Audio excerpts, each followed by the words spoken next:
as the nominee for the position of Chief Minister of Defense. He is here for the confirmation screening, which will be done in closer. So a quick rundown on the profile of the ministerial nominee.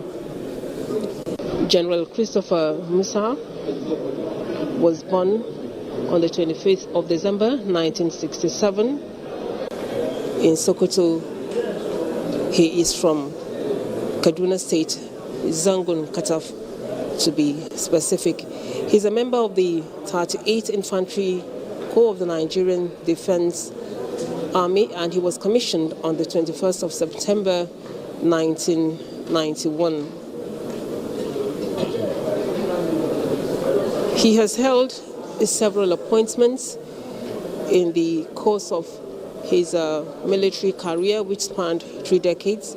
He was the platoon commander at 192 Battalion in 1991. He was an intelligence officer at 192 Battalion between 1993 to 1994. He was an administrative officer at 2 Division Camp Garrison from 1995 to 1999, and was also a pioneer adjutant 195 Battalion in 2000.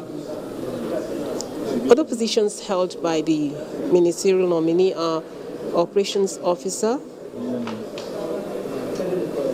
then General Staff Officer 1, Training of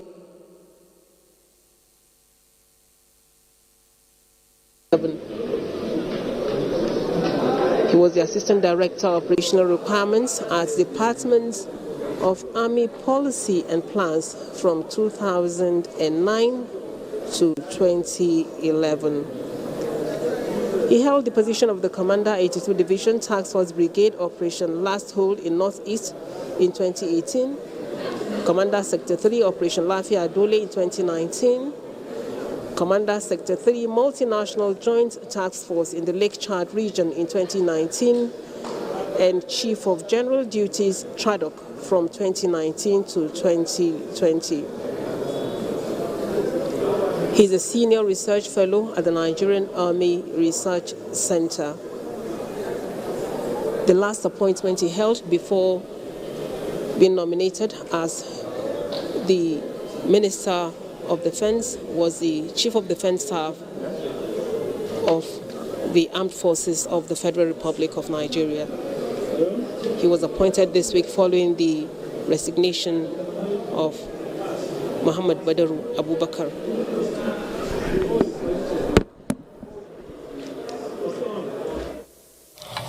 Distinguished Senator Wadada, you have finished with Abbas, you have finished with Senator Biabius, you are now going towards Senator. Okay. Once you are through, you let me know so we can continue. Are you through? I know, but are you through? Okay.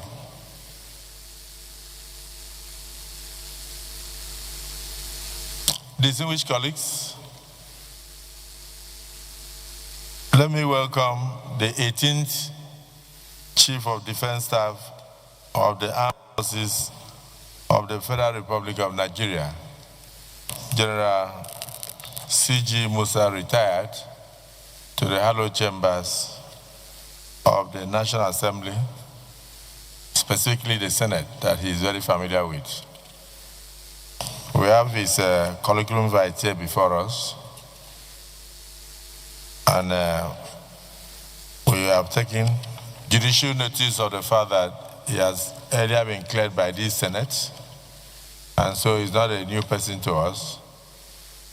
We have even taken cognizance of the fact that he has had the opportunity in the service of this particular administration to enter this hallowed chamber to address us on security issues, where he led other security chiefs to do so. So on behalf of the Senate, we want to congratulate him for serving meritoriously and departing as the 18th Chief of Defense Staff of the Armed Forces of the Federal Republic of Nigeria on his pull-out parade ceremony, which was very colorful. We thank you for your services. And specifically also want to I applaud Mr. President for returning you to this administration and now even sending you back to the hallowed chamber of the Senate.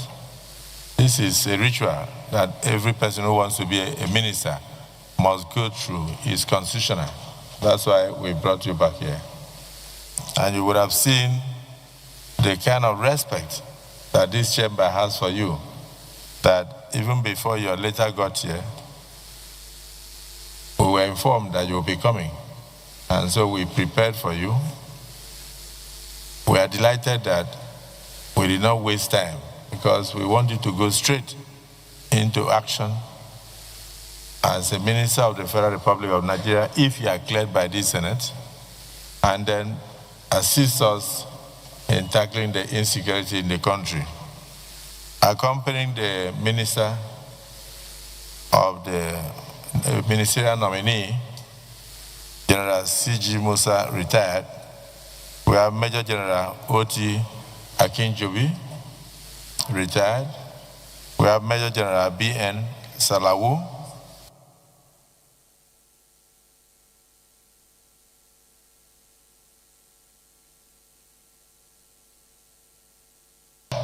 We have Major General C. Ofoche, retired.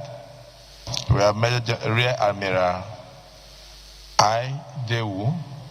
We have also Commodore Ogumodede. We have Rear Admiral Shetima, retired. We have Colonel Oyefuga, retired. We have Alhaji Farouk Dogo. We have Alhaji Yakubu Hosseini. We have Mr. Likisha Musa. We have also Alhaji Toko Umar. We have Air Vice Marshal A.G. Bello, retired. We have Brigadier General Tuko Gozao. We also have Air Vice Marshal Ajayi, retired. And also the Special Advisor to Mr. President on Senate matters, and the person of Discipline Senator Bashir Lado, leading them. So you are all welcome to the hallowed chamber of the National Assembly. We now invite the nominee of Mr. President to please take the podium.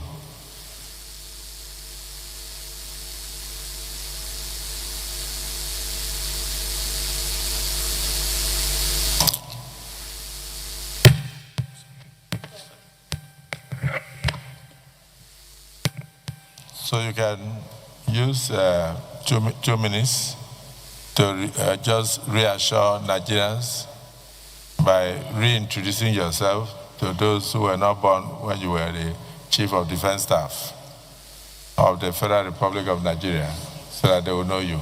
Thank you very much, Your Excellency. Your Excellency, the President of the Senate and Chairman of the National Assembly, Distinguished Senator Godswill Obota Pabio, GCON. Your Excellency, the Deputy President of the Senate, Senator Barrow Ibrahim Jibrin, CFR, the Principal Officers of the Senate, distinguished senators, the Special Advisor to the President on Senate Matters, Senator Bashir Lado, CON, that I feel highly privileged and honored to be here standing before you in this hallowed chamber. I feel blessed and privileged. The last time I was here, sir, was as a military man. Today, I'm standing here as a retired general. To God be the glory, sir. I am General Christopher Gwabin Musa, retired, the 18th Chief of Defense Staff, Armed Forces of Nigeria. Standing here as a great honor to present myself as nominated by Mr. President as a Minister of Defense of the Federal Republic of Nigeria. I was born, sir, on 25th December 1967 in Sokoto. I spent my formative years in Sokoto before I went to the Nigerian Defense Academy as a member of the 38 regular course. I was commissioned in 1991 into the infantry corps. And I've been there all through my career. I've had the privilege of serving my country.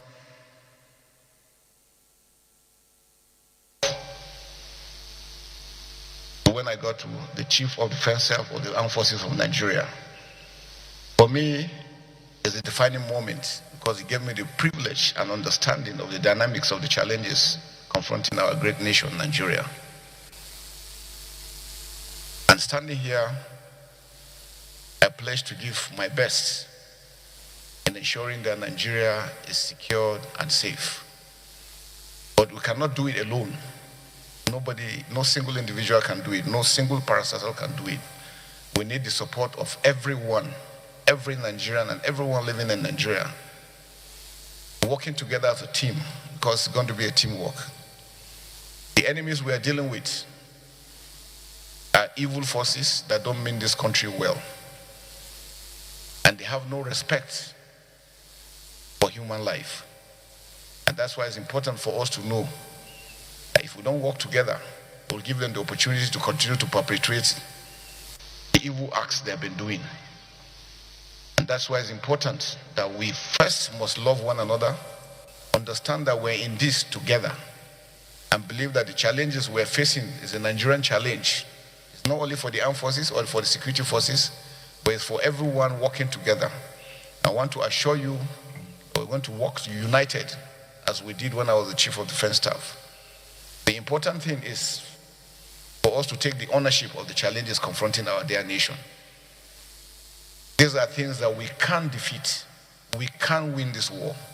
But until we are deliberate about it, until the way we are determined, knowing that we are brothers and sisters and God has a purpose putting us here together, is not to destroy ourselves but to build ourselves up. And that's for me the most important aspect, that all Nigerians must put hands together to defeat the enemy. The Sahel is heating up. And you can see what they are doing to Mali. We will not want such situations to come to Nigeria. And that's why our borders must be secured. Our security forces must be empowered, must be supported. And I want to thank you most especially, Mr. President, sir, for all the support given to me when I was the Chief of Defense Staff. It made a great difference. The National Assembly stood by us all through. Despite the challenges, we were able to move forward. And I can assure you that together, as a servant of this nation, we will continue to work together in ensuring that we secure our dear country. Nigeria is great. And we will never be ashamed, and nobody can intimidate us. That I know. Because we are one people, God's people, that will continue to foster, no matter what other ones are saying. Everybody in the world knows Nigeria is great, and it will continue to be great. Thank you very much, sir.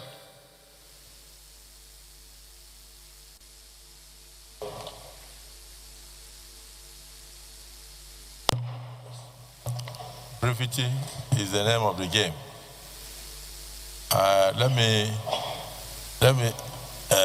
If you don't mind, as an elder statesman and one of the landlords of the National Assembly, let me start with your second landlord. Unless you want me to start with you. Okay, Deputy Senate President. Thank you, Mr. Chairman. The President of the Senate sitting as the Chairman of the Committee of the Whole. First of all, let me commend Mr. President for nominating the former Chief of Defense Staff to serve as a new Minister for Defense. I say this because he did very well when he was Chief of Defense Staff. He acted very well, he worked very well to secure our country. And his relationship with all and sundry was outstanding. You call him at any time of the day about any problem anywhere in Nigeria, he will listen to you. Very, very friendly Chief of Defense Staff who was working around the clock to secure our country. I was very glad when I heard about his appointment. And to say the fact, when he was around, the tempo of attacks were going down until the infamous statement by the President of the United States, which I think later propelled those who don't mean well for our country to begin to attack. I saw what happened in the southwestern part of this country when these issues of banditry and, well, not banditry, kidnappings and the rest, was trying to become the order of the day in Southwest. The leaders of Southwest, in conjunction with the military, and I think he was in charge then, were able to deal with that matter. And now the Southwest is the safest part of this country. Mr. Minister, Honorable Minister Designate, that was done under your watch. It was done under your watch. And we praise you for that because of the collaboration we had with these people, with the people of the Southwest. Why can't we, use that kind of system that was used in the Southwest, in the Northwest, and indeed North Central, in order to deal with this problem? Some are even saying that these people are ragtag that could be dealt with if you continue the tempo that you started. Can you please assure us, because we have very much confidence in you, you've acted and we've seen, we know the resilience in you, we know how tough you are, you know how professional you are. Can you please assure us, because this is what we want as a country, that this matter will be dealt with once and for all? Thank you very much.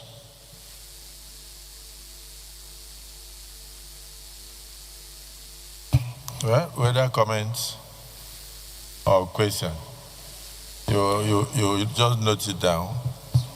And please, let's take 1 minute, in some instances, 30 seconds, because really, we know him, he knows us, and he's still part of the system, so we shouldn't belabor the issues. Senator Mangunu.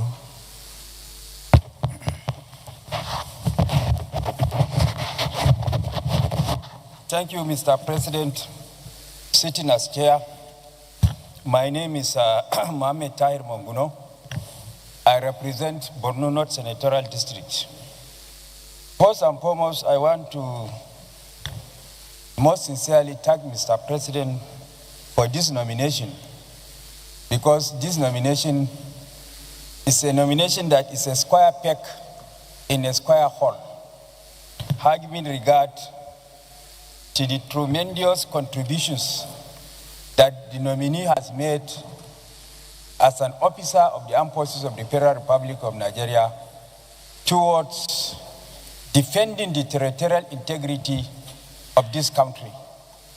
And I also want to seize this singular opportunity to most sincerely thank men and officers of the Nigerian Armed Forces for the sacrifice that they have given in the course of fighting insecurity in this country, to the extent that some of them have paid the supreme price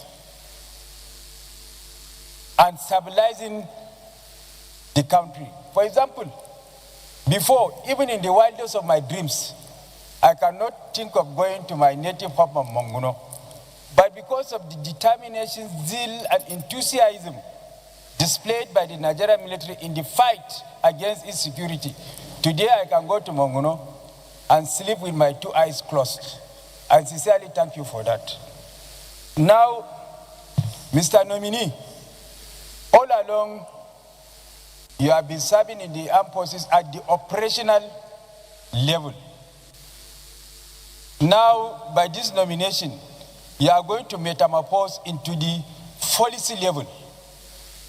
Now, what are you going to bring to bear based on your experience at the operational level to the policy level, escalated to the policy level with a view to bringing this fight against insecurity, the avalanche of insecurity across the nooks and crannies of the country, so that Nigerians can go to sleep with their 2 eyes closed and do their businesses without let or hindrance. Thank you.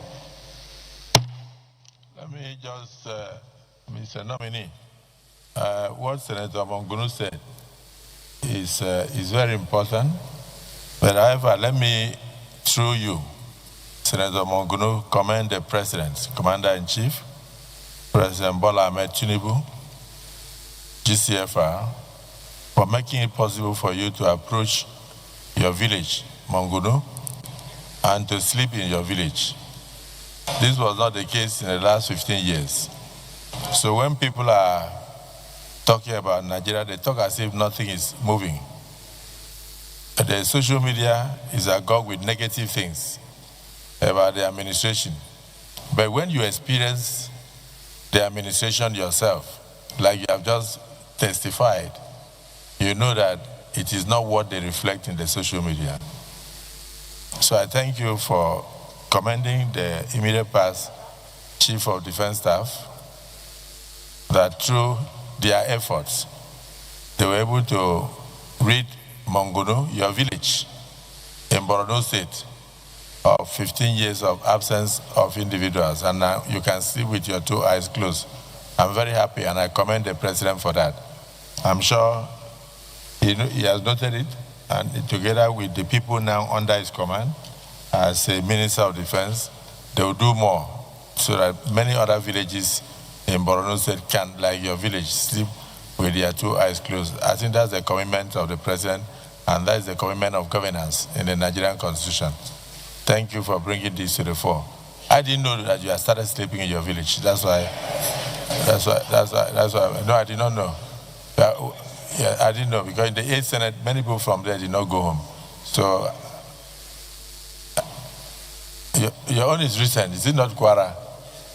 Is it not Kwara? Come, I should. Is it not Kwara said? Is it not just 2 weeks ago?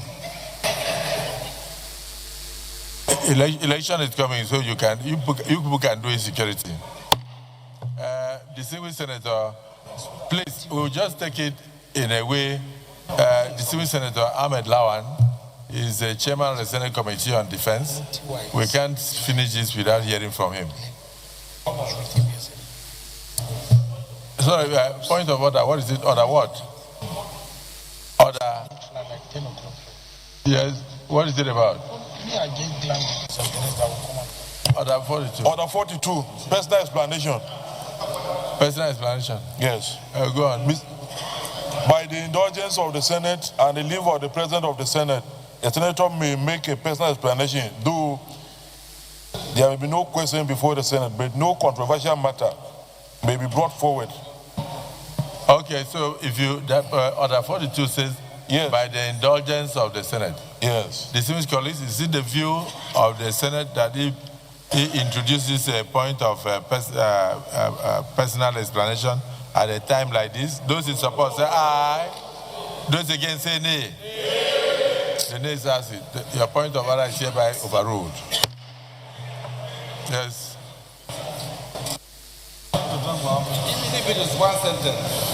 Thank you very much, Mr. President, sitting as chair, very distinguished colleagues. I'm Ahmed Lawan, I represent Yobe Senatorial District, and by the grace of the leadership of this Senate and the Selection Committee, the Chairman Committee on Defense. Mr. Chairman, I have a very first-hand experience of working with the former Chief of Defense Staff, the ministerial presidential nominee, General C.G. Musa. Like you all did, those who spoke before me, let me commend Mr. President, Commander-in-Chief, Senator Bola Ahmed Tinubu, GCFR, for this nomination. And it is a very significant nomination at this time. In fact, probably this is the only, as far as I can remember, the only ministerial nomination that almost everyone in the country is saying, yes, this is the right thing to do, and is the right person to be. We are so united in this country today over the nomination. Mr. Chairman, while he was CDS, Chief of Defense Staff, when we worked together with him, I saw sense of duty, sense of patriotism, sense of nationalism, professionalism, humility, and firmness. We cannot have it better than this. I congratulate him even before the confirmation. And from everything and everyone that has said anything, I'm sure the Senate will confirm him by the grace of God. But Mr. President, as much as we all know that this is a highly professional person, capable person, patriotic person, the Hausa man says,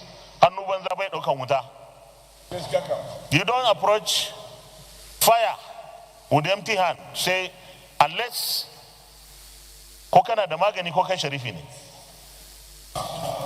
That is to say, either you have antidote that fire will not burn you, or you are a sheriff.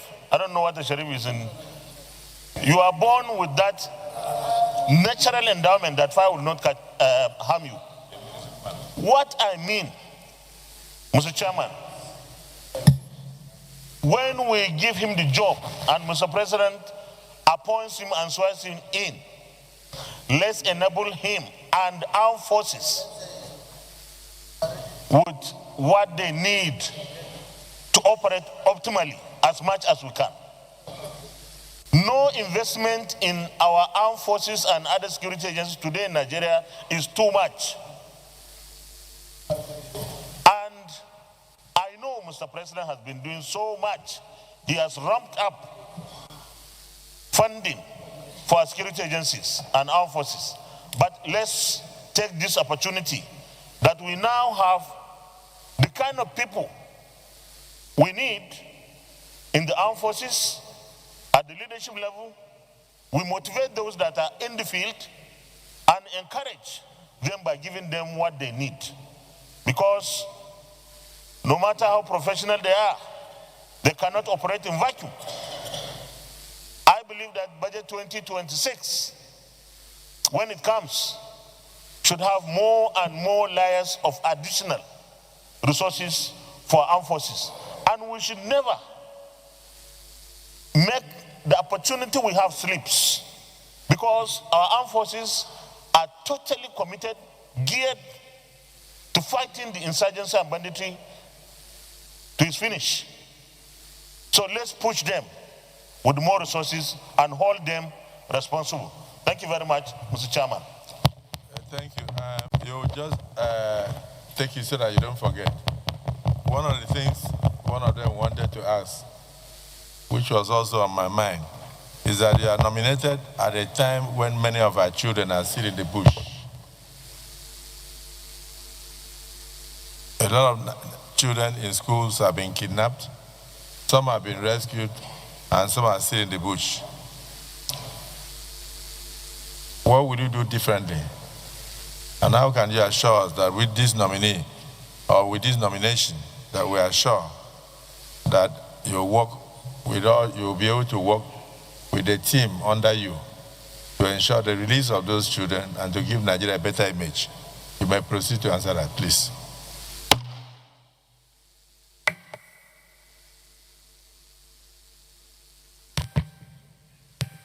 Thank you, Mr. President, sir. Distinguished senators. Let me start from the last one, sir. The issue of kidnapping of students, very unfortunate. But I think since last year, the Safe School Initiative was carried out. I think we need to look at it critically and make sure that it is holistic in its approach. Now, we must build the resilience of our communities because crime is localized. We're able to build the capacity of the locals themselves to be the first responder, because when they come, since security agencies cannot be everywhere, it's good we build them. Our schools must be secured. You see, most of the schools that have been built, you go and visit them, no perimeter fence, they are left exposed. Information conveyance, again, has been an issue. Before these informations are relayed, the use of technology. So, sir, we're going to make sure that we do a whole of society approach into addressing this issue of kidnapping of school. With technology, working together with the armed forces, the police and other security agencies and the communities. I think that's where the gap has been. We will be able to address that properly. I'll be able to also secure these children and to stop issues of kidnapping all over the country. Distinguished Senator Ahmed Lawan, sir, thank you very much, sir. I think one basic area we're also going to look at is accountability of the armed forces. Whatever funds has been made, we want to make sure that the funds are properly utilized. And I think that is very critical so that we can make sure that whatever it is we're getting are things that will help us and assist us in the members of the armed forces in carrying out their action. Senator Musa, on the issue of policy. Yes, sir, I've been operational all through my life. Now the issue of policy, and I think that's very important, sir. What we have observed over time is that with the MDAs, we have not really been able to get the full support of the MDAs. I think one mistake we make is we think the armed forces can solve all the problems.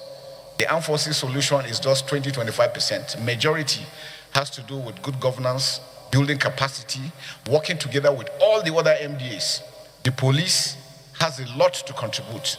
Civil defense, all other agencies, including Foreign Service, Ministry of Foreign Affairs, Interior. So we need to harmonize all this diplomatically again, our neighboring countries, Cameroon, Chad, Niger, Benin Republic.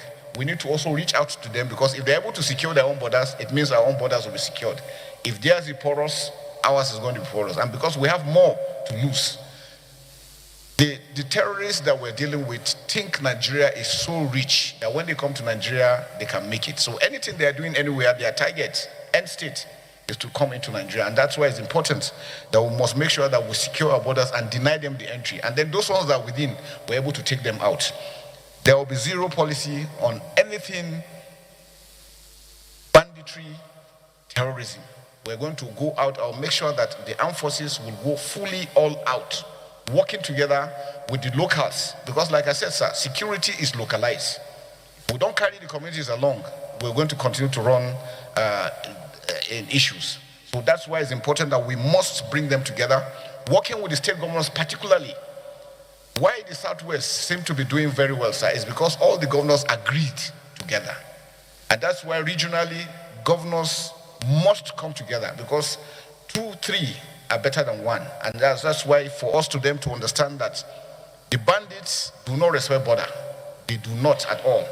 They are, in fact, where they get their strength is the ability to run when you attack them, especially around Sokoto area, they enter Niger. And once they get to Niger, you can't touch them until they come back in. And that's why I said it's important that for the multinational joint task force in Gemena, we need to also build up their capacity to hold up down towards the border with Mali and Burkina Faso, because we're beginning to have those, and that's why we're having those incursions into Kwara, coming down southwest, and we must stop them not to get further than that. I think action has already been done and put in place. It is for us to harmonize all this, firstly to ensure that all the MDS know they have a role to play. And so one important aspect is our legal system that we need to look at. Most of our laws look obsolete, and because sometimes justice is delayed, then it becomes a problem. Because once punishment is meted immediately and action is done, it serves as deterrence to others. And that's why I think critical that we must be. And so I mentioned that all the MDS need to do the legal service, the correctional service, the civil defense, all mining activities have to be monitored properly because that's another source of funding. All areas that they are getting their funds for, we must look at those aspects and stop and prevent them. And like we said, sir, the ability to also monitor where the funds are going to. If we're able to do that holistically using technology, sir, we'll achieve so much. Thank you very much, sir. Just a minute.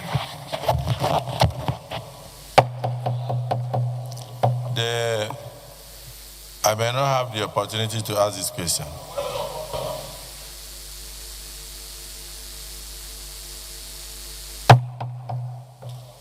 Since I'm the one in charge.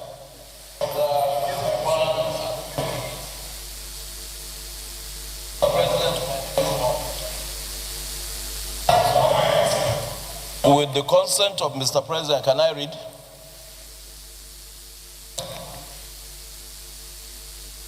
Not notice shall not be dispensed with in this case of a motion or in respect of any other proceeding for which notice is required, except with the consent of the President of the Senate and the general assent of the senators present.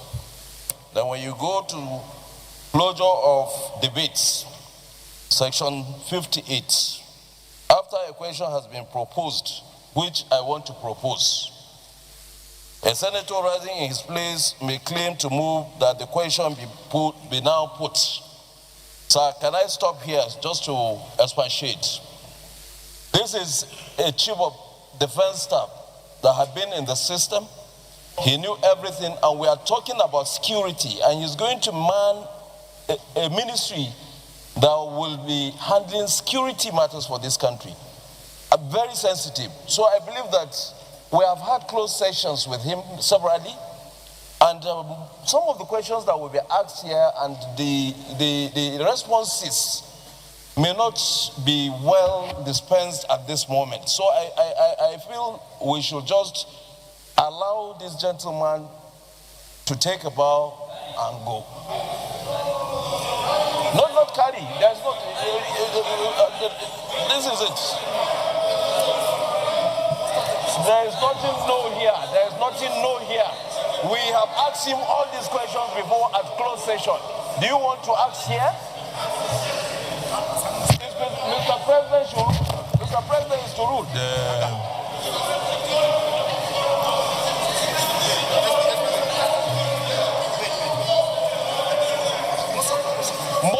Most of the questions are security questions. Most of the questions are security questions. Not at this time.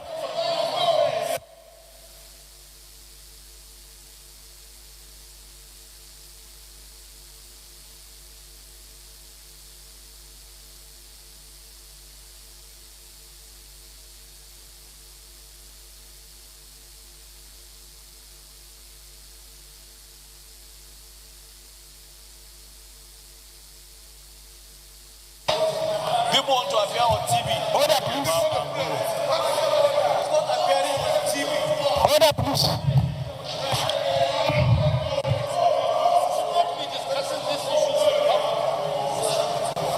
Order, please. Order, please. Okay, order, please.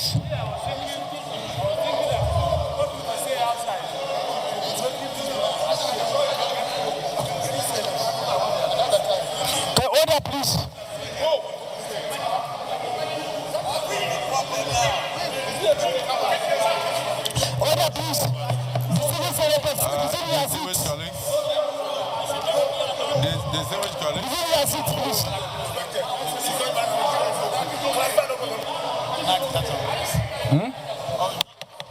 Distinguished senators, resume your seats, please. Resume your seats, please. Distinguished representatives, resume your seat. Go back to your seat, please.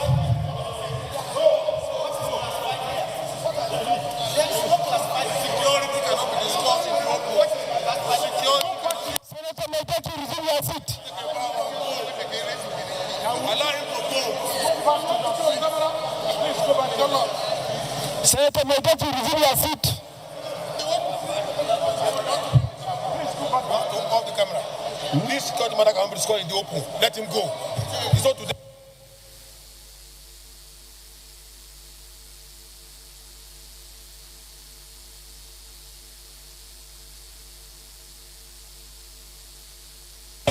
Resume your seat, please.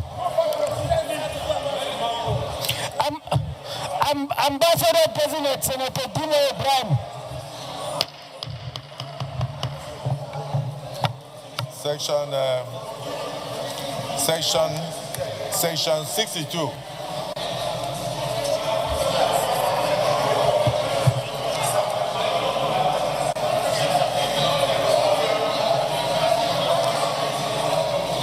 Senate standing orders. Senate standing orders 2023 as amended. Section 62. Open to section 62. Whenever the president of the Senate or the chairman, as in this case, of the committee of the whole, rises, yes, if you are a senator, you know this. Whenever you are sworn in, we give you this. Not for you to go and give it to your children or to keep it in your closet, but for you to read and understand the procedures and the proceedings of the Nigerian Senate. Please, I don't mean to say something that will offend anybody, but I believe this is our own Quran. This is our own Bible. Unless you don't want to be a senator. Whenever the president of the Senate or the chairman rises during a debate, any senator then speaking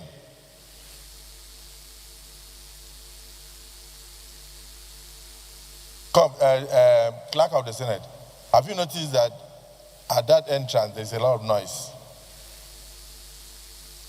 No, but there are people there. Sergeant at Arms, look at the people there now.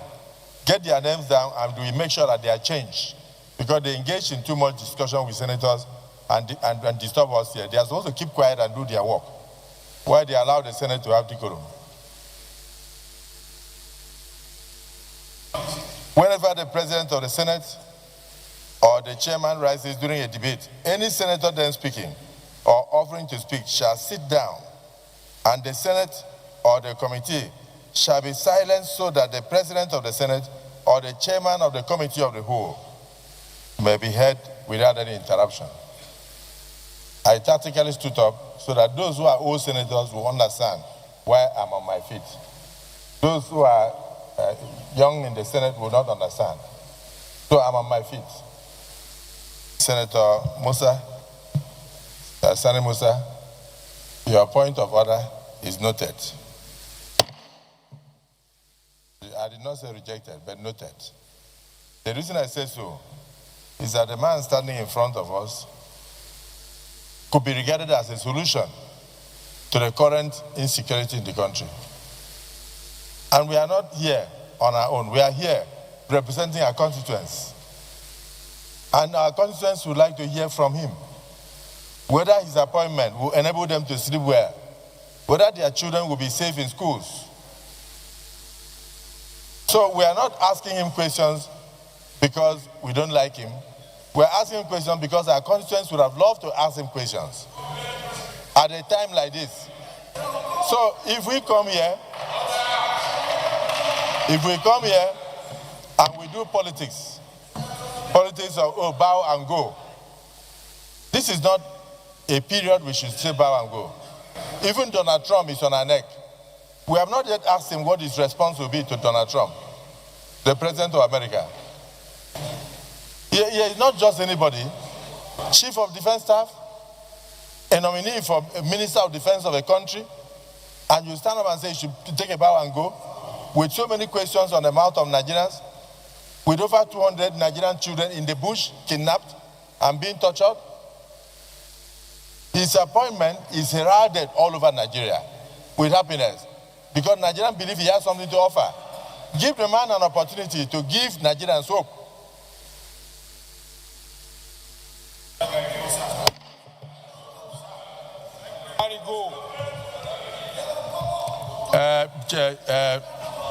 Mr. Nominee, you answer questions, but you will not give any strategic information on the strategy that you use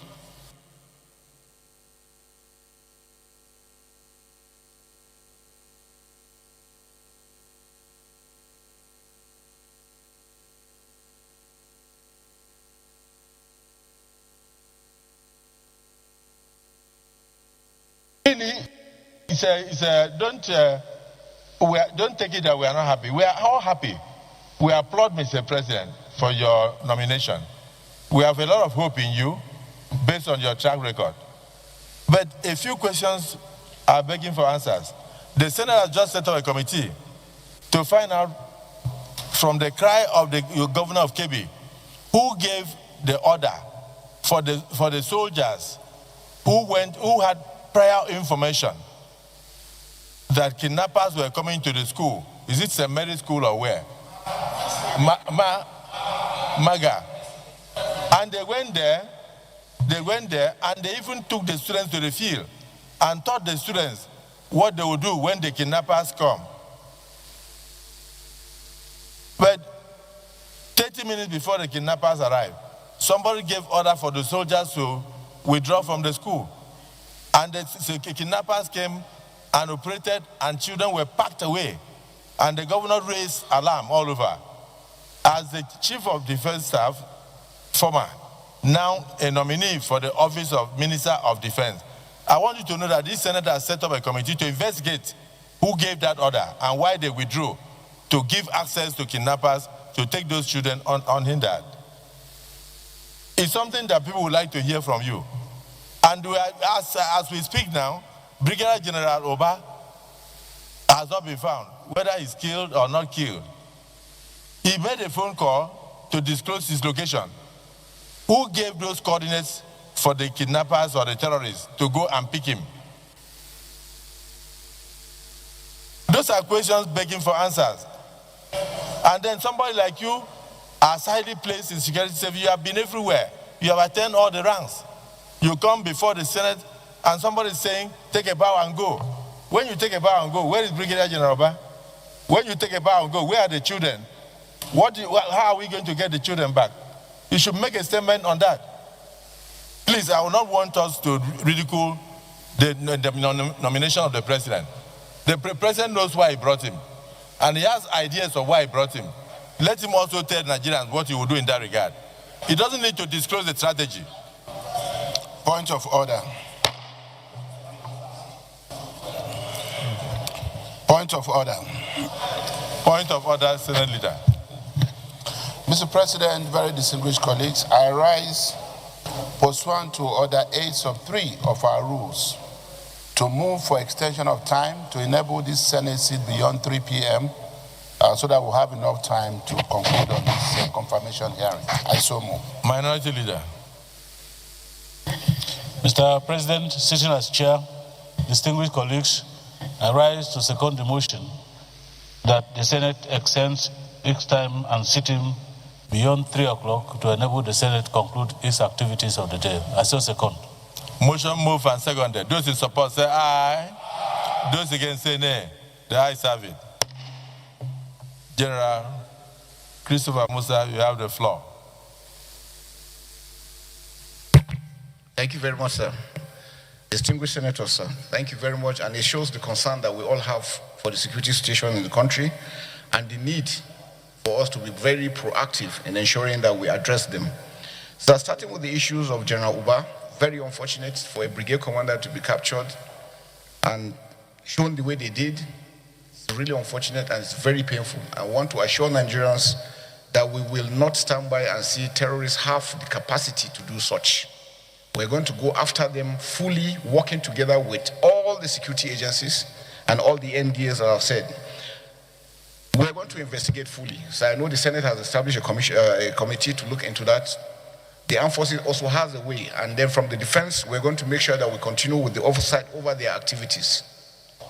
No indolence, no act of cowardice will be entertained. We're going to make sure that we follow them critically to see what they are doing from the commanders down to the troops. They must be professional. I was wondering how the general himself was alone when he's supposed to have his own troops with him. So there are questions that need answering. And I can assure you, sir, we're going to get to the bottom of this. We'll find out what happened, who are those involved, including that one for the children at Maga. It is unfortunate that the troops will be there and then will leave and shortly something happened. It is unacceptable. And I can assure you, sir, we're going to investigate and all those found culpable will face the law accordingly. And we'll make sure that we monitor all the activities of the armed forces and the security agencies, make sure that they remain very, very professional. Any information that comes will be treated adequately and make sure that the troops also take action as quickly as possible. But I want to assure Nigerians that, sir, coming on board, having served 39 years all through my career in the armed forces, we have seen what is going on, we have understood what is going on, and we know what we need. All I'm appealing, sir, is that with your approval, once we come on stream, we're going to come back to you, sir, to show you exactly what we need for us to do better, for us to achieve success. We can win this war. but we must work together. We must get the support. Because I can tell you, not calling members, there are still a lot of gaps within the armed forces that is also mitigating against them, be able to achieve success fully into what we're doing. And like I said, we need the state governors, we need everyone to be on board for us to be able to achieve that. So my assurance is, from day one, we're going to monitor and review all our activities, all the operations that we're doing. Where we have done wrong, we're going to take measures to address them. Where things need to be done, we're going to, and then we're going to come back again, sir, because there are areas that we need your support. And like Senator Lawan mentioned, the issue of funding. Without proper funding, it's going to be extremely, extremely difficult. But I want to thank the Senate again, sir, for all the support, but to assure Nigerians and the Senate that we are going to spend everything that is required to ensure that there is peace in Nigeria. Our children are going to be secured and safe, but it's going to be that all of us are working together in ensuring that is achieved. Thank you very much, sir. Now we are happy with your answer. And just for your information, the Senate has already commenced a process. Just even this morning, we are designating kidnapping as a terrorist action. And and then we have also prescribed death sentence without any option of fine. We are going this route because we want to give you the enabling legal framework for people to know that either there's deterrent. If they are not deterred, then let them go ahead and they will face death sentence. So we are prepared to give you all the support. Distinguished Senator Nengi. Thank you, Mr. President, for this opportunity.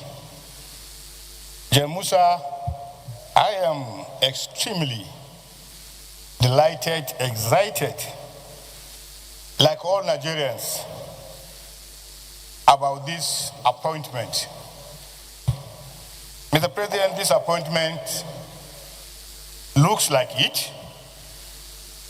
It looks tactical, it looks logical, and it is timely. The question I want to ask the General is, General, what is the problem of the Nigerian Armed Forces with technology? Example, why are we seeing these bandits with super sophisticated guns and our officers are confronting them still with AK-47? Thank you.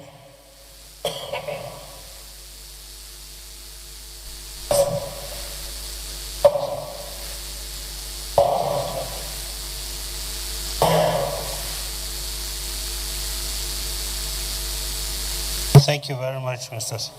President, sitting as chair. My name is Senator Mohammed Ogoshi Onao. I represent Nasarawa South. Mr. Nominee, sir, I want to commend the Commander-in-Chief and the President of Nigeria, Senator Ahmed Bola Tinubu, for nominating you.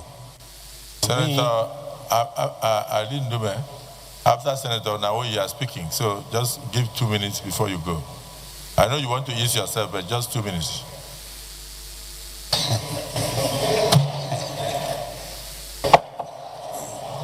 Sir, like the Senate President sitting as chair has said, and my other colleagues, to me, your nomination is based on popular demand. And I want to congratulate you for that. You have achieved a lot in your military career, and this is another chance for you to prove yourself. As such, you cannot afford to fail. To ask you what you are going to do to achieve this defeat put before you, if confirmed, is like asking somebody eating food to drink water. As such, I know the Senate knows what you need to do. You know what to do. My only concern is that what the Senate President has said, there have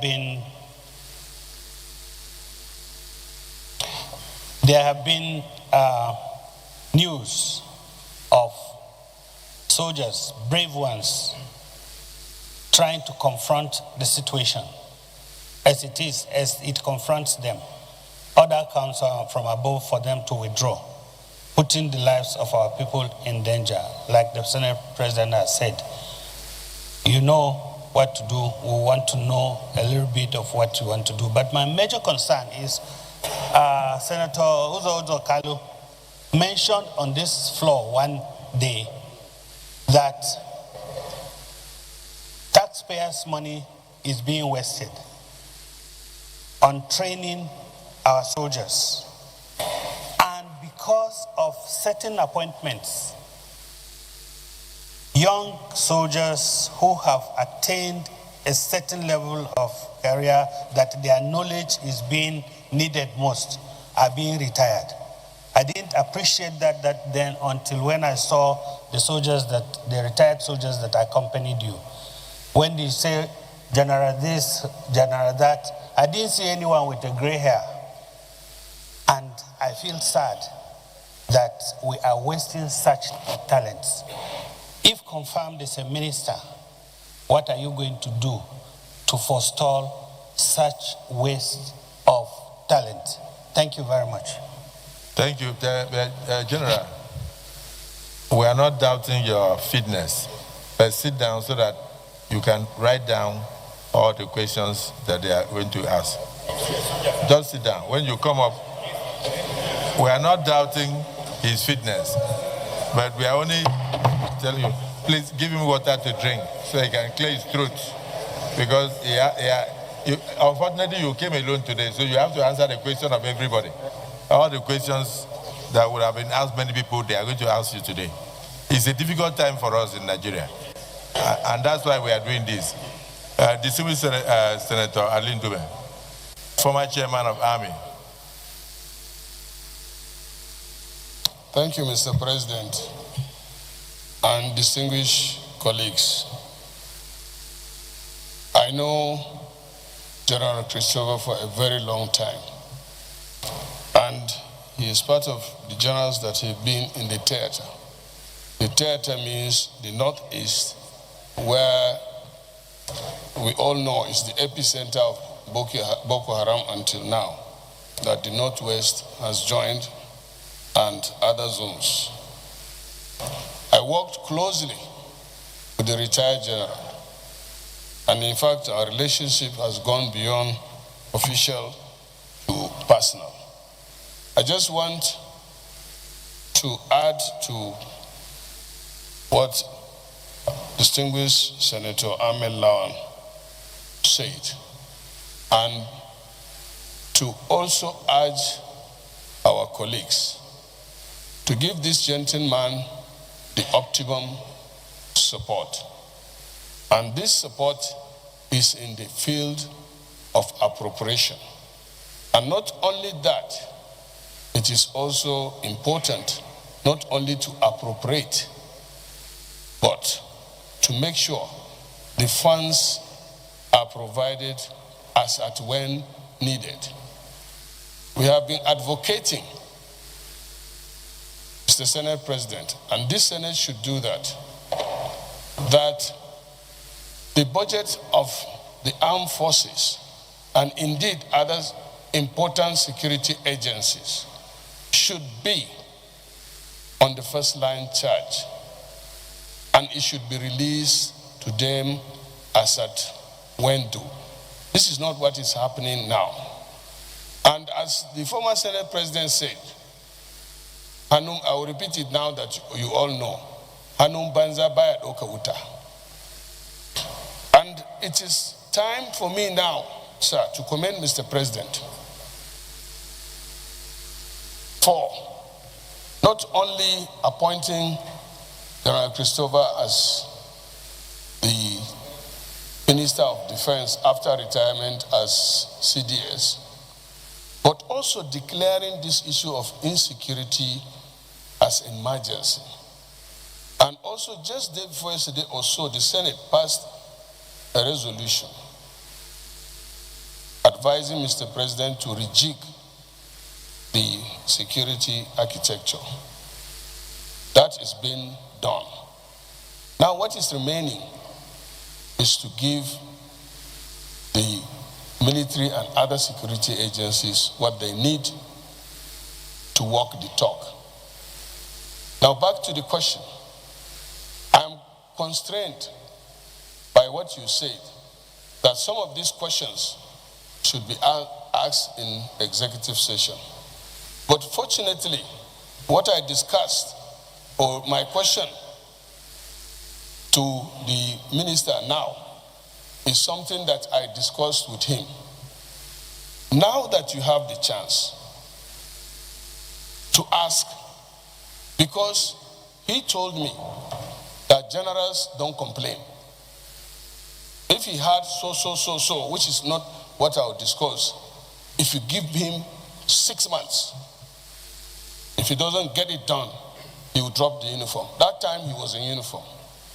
Now you are a civilian. Now you can complain because you are no longer in uniform. As at the time, which is the tradition of the army, generals don't complain. So my question to you, my big friend, is will you ask for those things from your appointee, that is the CNC, and here you are before the Senate that promised to give you that support. So if you ask that question or you demand for that thing, I want to believe that the Senate will support you to get it. And that will mean that this issue of insecurity will be something that will be a history when we are still senators. Thank you. Thank you. General, no, you don't need to answer. I hope you are writing it down. Let me invite Senator Wadada to also ask questions. Please just restrict yourself to 1 minute. But in the meantime, Senator Wadada, accompanying the Chief of Defense Staff Emeritus and Minister of Defense nominee is Honorable Ajaraton Kulobali, Second Deputy Speaker of ECOWAS, and Honorable Bile Tunkara, the Fourth Deputy Speaker of ECOWAS. They are in the Parliament to observe the screening. And just on behalf of the Senate, I welcome you. And I thank you for coming, and I wish you journey mercies when you are departing. Merci beaucoup.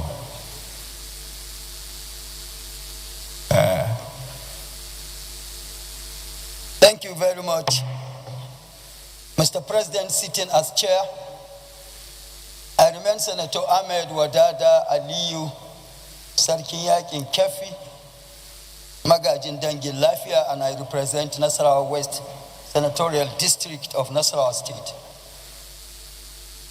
I still remain horse rider, yes. Mr.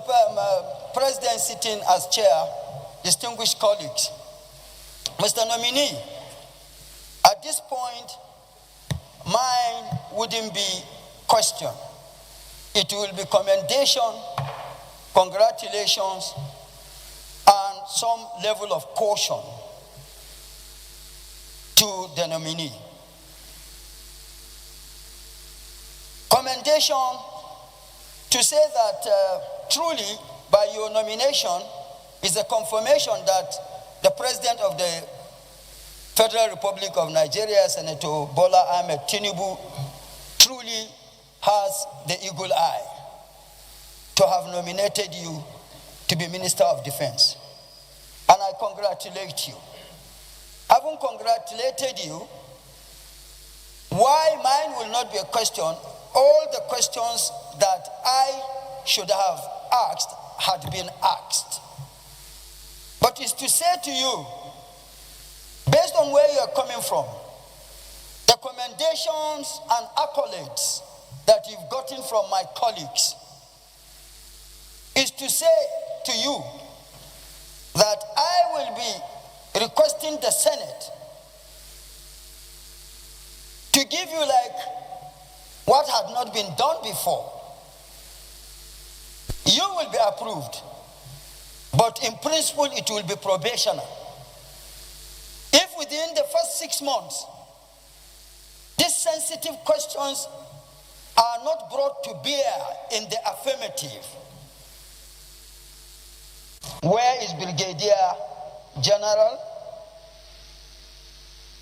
who authorized the withdrawal of soldiers 30 minutes before the operation that saw to the kidnapping of the MAGA, 25 children in MAGA, and etc., are not answered, or no progress is seen by the Senate, by extension the country, because the Senate is the country. We represent Nigerians here. If those are not taken care of within the first 6 months, this same Senate that members have applauded you, commended you, and will approve you, the same Senate will call on the president to send you packing, so that any other person that is saddled with the responsibility that you are saddled or will be saddled with, which quote and unquote will be within the sphere of security responsibilities, will sit up when and if such a person is saddled with the responsibility you are saddled with. To this, or with this, once more I congratulate you and I caution you to have, I don't know if you play polo, because you are not a polo player, I would have known. But for you, for an officer retired that has gotten to the level that you had gotten, eyes on the ball. Thank you. Just one more minute. We take it like this until we get here. Or maybe because there are very few hands here, but I can start from here. Senator. If you want to hold that back. Leadership, who in leadership? Leadership. Deputy leader. But please just keep it to 1 minute. Go ahead.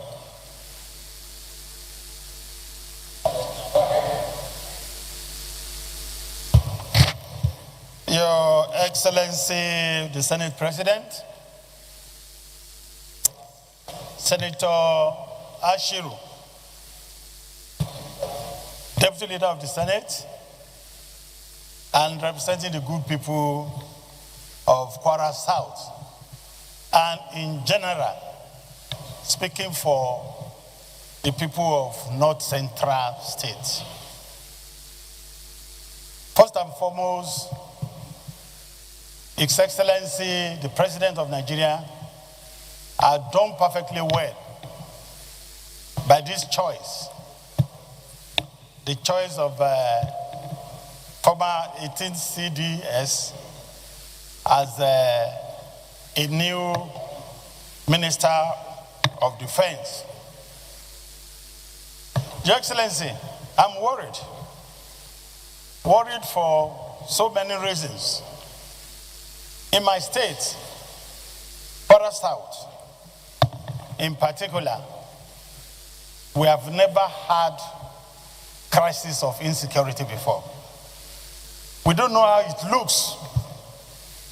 But now, I'm worried because infringement on our security is an everyday affair, constantly happening. And honestly, the people are exceedingly sad and very insecure to the extent that we have lost more than 30% of our population to other senatorial districts and Lagos in particular. Of recent, we had a visit to Jos under the auspices of Committee on Security. And I was amazed by the feeling of the people. They are really sad. Their situation is exceedingly pathetic. And I have the feeling that the present security arrangement we have might not be able to take care of this insecurity. I want to ask the nominee, what are the new things that you think we can quickly do to be able to assure the people that the insecurity level in North Central State is solvable? Thank you. That's not your seat.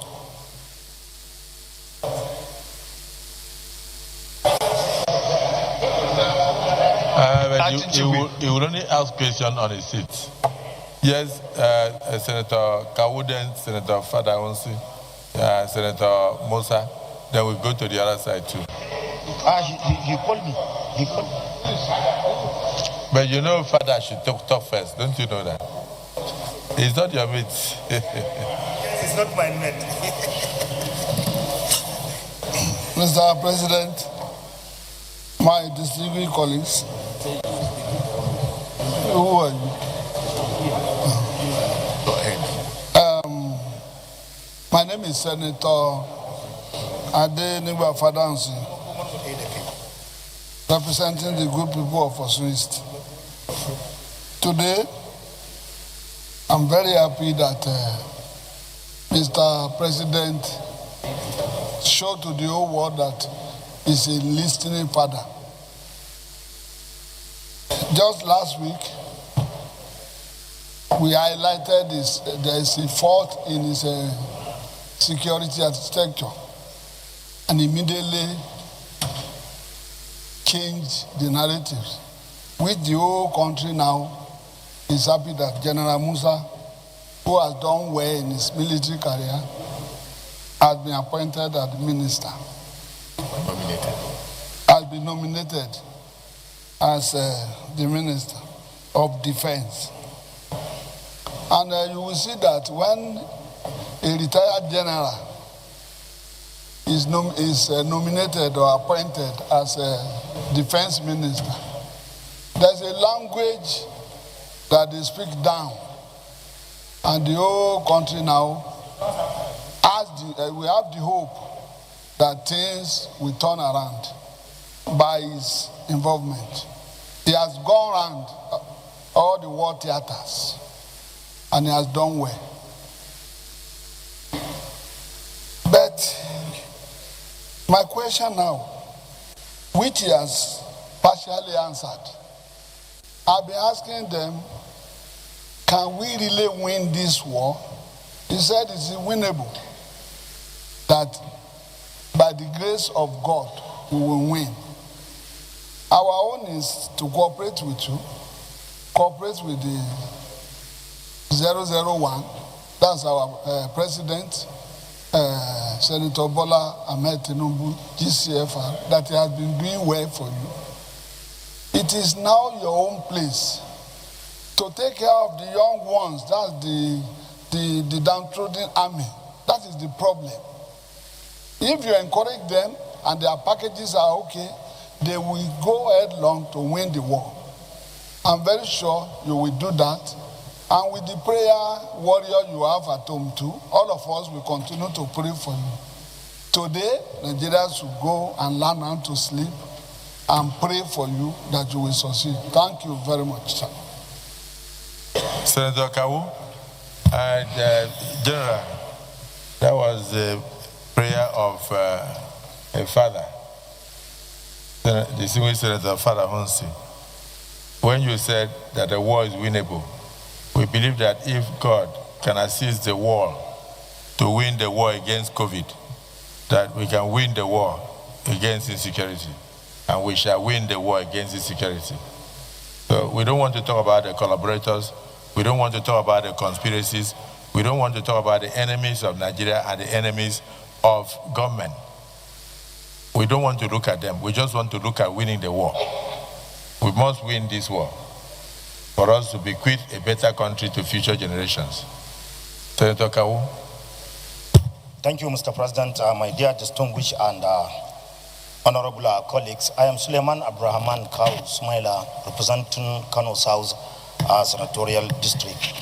Mr. President, my dear distinguished colleagues, Mr. Nominee, I don't want to repeat myself in commending Mr. President of appointing a competent hand to manage this very important ministry in this current situation, and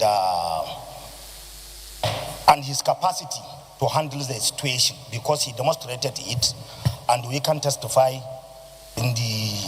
when he was in the office. We are in constant touch with him when we start experiencing this kind of challenges in part of Kano State in my senatorial district. We are always liaising with him, and he do his own best to make sure that we contain the challenges, and by the grace of God now, I can say Kano South Senatorial District little bit is safe, inshallah. Mr. President, I want nominee to give a highlight, because he just left office as a Chief of Defense Staff when U.S. Congress and of course the President of the United States of America, President Trump, perceiving or accusing Nigeria that there is a genocide or religious intolerance, or they perceive that the government or the security agencies are doing or are protecting some people against some sect in this country. Of course, even today, they are holding a roundtable discussion on the Nigerian situation of genocide or religious intolerance. And we are very lucky, when he was a Chief of Defense Staff, he is a Christian, very good friend to us, very often sincere and transparent personality.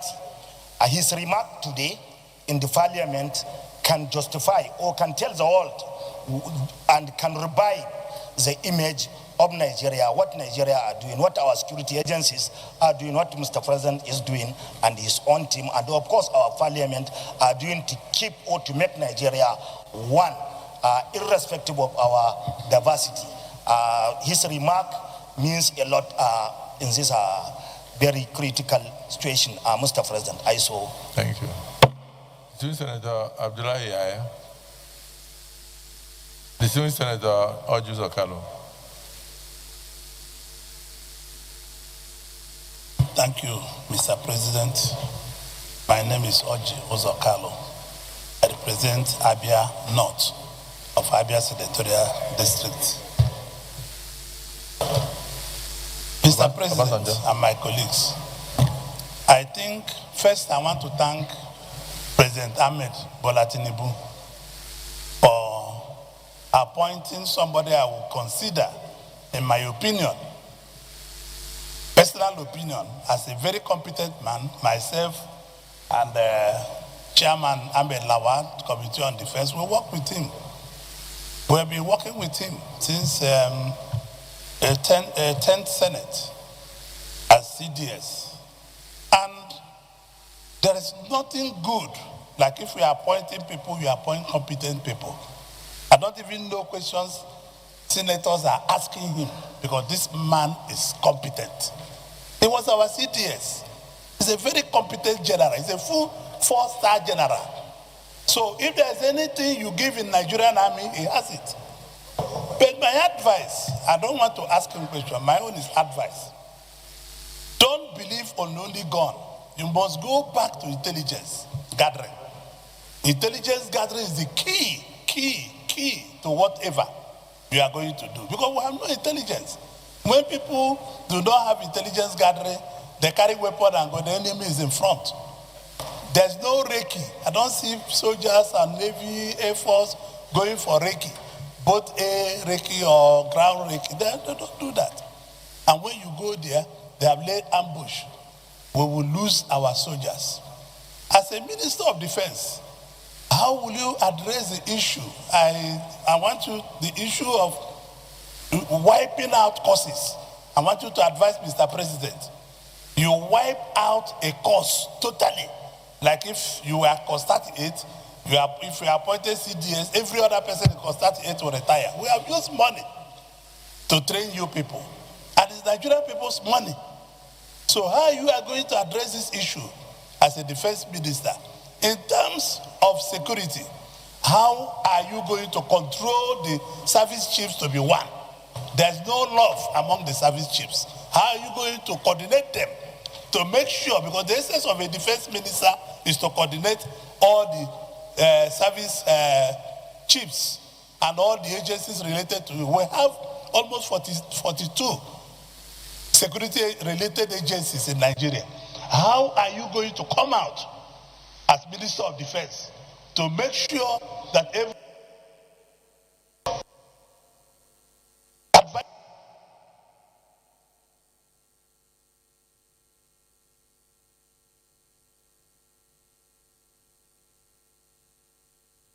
a very good attention to the service chiefs, to everybody? It's your duty. Service. And that is what it should be. And you make a decision and go back to the President of Nigeria to advise him. It's not a multiple thing. You must follow that line. This is what is done all over the world. And you must also brief the President on the things that are realistic, not just things you like. Like my colleague Kabo was asking you a question. Just one moment. What he's trying to ask you, is it genocide in Nigeria? Did anybody, I know people are killing people. If they go to Zamfara State and kill people, the people they will kill are Muslims. If they come to Abia State and kill people, the people they will kill are Christians. They go to Plateau, Benue and kill people. They go to Meduguri and kill people. They will kill Muslims. So the question is, do you subscribe that Nigeria, we must work as one? Do you believe that people are being killed, not based on their religion, but they are based on terrorists killing people? Thank you, Mr. President. Let me stop so far. Thank you very much. Even if you want to continue, you can come to your house. Senator Joe Ibrahim. Thank you very much, Mr. Senate President, and my very distinguished colleagues of the 10th Senate. My name is Jimo Folorunso Ibrahim, representing the good people of Ondo South from Ondo State. Let me say this one very clearly. I most sincerely join my colleagues to commend President Bola Ahmed Tinubu for nominating you as the defense minister. But let me say clearly, Mr. Senate President, all over the world, military only account for 20% of counterterrorism. There is nothing you can do that you can score more than 20% of counterterrorism insurgency. Therefore, yes, we need the budget, but Mr. President will not give you the entire budget. Because 80% of success factor, Mr. Senate President, is still hanging somewhere beyond the military. At the Senate here, under the Senator Okoyemi Bamidele, as the Senate President generously approved, continued discussion of the security summits in the 6 geographical zone in Nigeria is still ongoing. That action alone accounts for 10% success of counterterrorism in Nigeria. People are involved, legitimacy of the people are involved. General Musa, you know, with due respect to you, aggression will not solve the problem. There are many other issues. Relationship, interpersonal relationship. The Senate President and the President of Nigeria are liberalists. They believe in cooperation and collaboration to distill an order, to create peace in the firmament of the Federal Republic of Nigeria. The army cannot be an exclusion of cooperation and collaboration in solving insurgency and security. Regrettably, I won't be able to take much of the generosity of the honor given to me by the Senate President of time. I will write a personal memo to you on how to go about the 80% other factor, which the President must be aware of. That the President has been generous with the army and the military. He wants a greater efficiency. He has been calling for meetings virtually every other day. This Senate under Senator Akpabio had moved and spent money to hold security summit in the 6 geographical zones in Nigeria. They want peace in this country.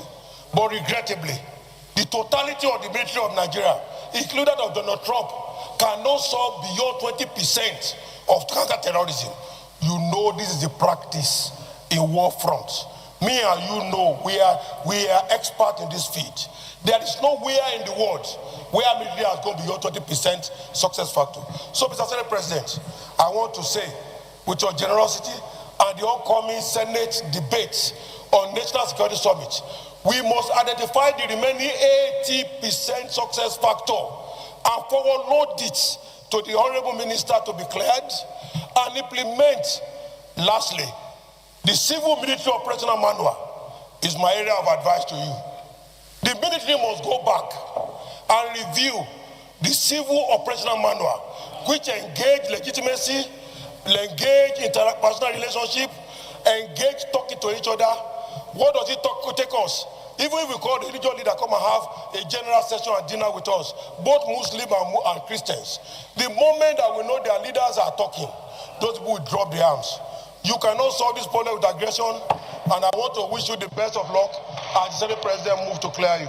Thank you, sir. Thank you. And the Chairman of Finance, a lot of things are said here that you can't achieve much except the appropriation does the right. So you will say something and then the appropriation chairman will say a word. Chairman of Finance, distinguished Senator, ranking Senator Sani Musa, Mohammed Sani Musa, representing Niger. Niger East Senatorial District. I am representing a senatorial district that had been so inflicted with this issue of insecurity. But first, I will also join my colleagues in congratulating Mr. President at this most very difficult time in the history of this country to be able to make this decisive decision in appointing the immediate past Chief of Defense Staff as Minister of Defense. More has to be done in that cycle. And I believe that with the coming of General Christopher Musa, there will be a lot of changes. And I have been interacting with you, especially in the area of funding. There is no country that will run its security architecture without funding. We will not allow our Minister of Defense or Minister of Defense going hand in cap for funds. And that is the reason why I think Mr. President chose you as the competent person to be there, because you have been navigating very well with the Ministry of Finance. That being said, I want to also commend Mr. President for making this choice. We have a lot of young officers that have been retired. Most of these young officers that are retired are not even prepared for their retirement. And at a time that a country is facing so much of security challenges, most of them are not businessmen, most of them are not politicians, are gentlemen, are military officers. They have been trained. They have gone to many countries, trained in warfare and everything. There is no better time that we need them like now. As Minister of Defense, can you propose to Mr. President the need to have a reserve army? Have we reached a stage that we can now start thinking of bringing back a unit like the National Guards or veterans, a corps of veterans, so that when we are faced with things like this, it's not just abruptly employing new recruits, but making use of those that have been trained already. There's also second issue of motivation. It's not only about allowances into pockets. There are so many other motivating factors that you can create to enhance the agility of the armed forces. And then Nigerian youths too. A lot of people today, seeing what is happening on the social media, especially when you see a soldier going on social media, making any sort of presentation, it discourages a lot of youths in wanting to go into the service. Mr. President was suggesting about NYSC. One of the core factors of establishing this scheme is also to be able to get agile youths to have interest in how to join armed forces to defend the territorial integrity of this country. As Minister of Defense, will you try as much as possible to see that these three issues I bring up, you come up with something that will be able to at least give the Nigerian armed forces the leverage to make use of this, the youths, the veterans, and possibly creating a kind of national guard. Thank you, Mr. President. Now, you notice your questions are very relevant to today's situation and the future. So try and smile. Distinguished Senator Olamileko. Thank you very much, Mr. President. Very distinguished colleague. Mr. President, sitting as chair, let me join my colleague and the entire Nigerians in thanking Mr. President for bringing back General Musa Christopher. Mr. President, I'm one of the very few Nigerians that was disturbed when I learned that General Musa Christopher was retiring. But in a way, because of his good deed while he was in office, I know that definitely along the line, the president will give him another assignment. I never believed or thought he would be nominated as a minister. But immediately, his name was announced as the new Minister of Defense designate. It comes with a lot of applause and good commendation from Nigerians for one singular reason.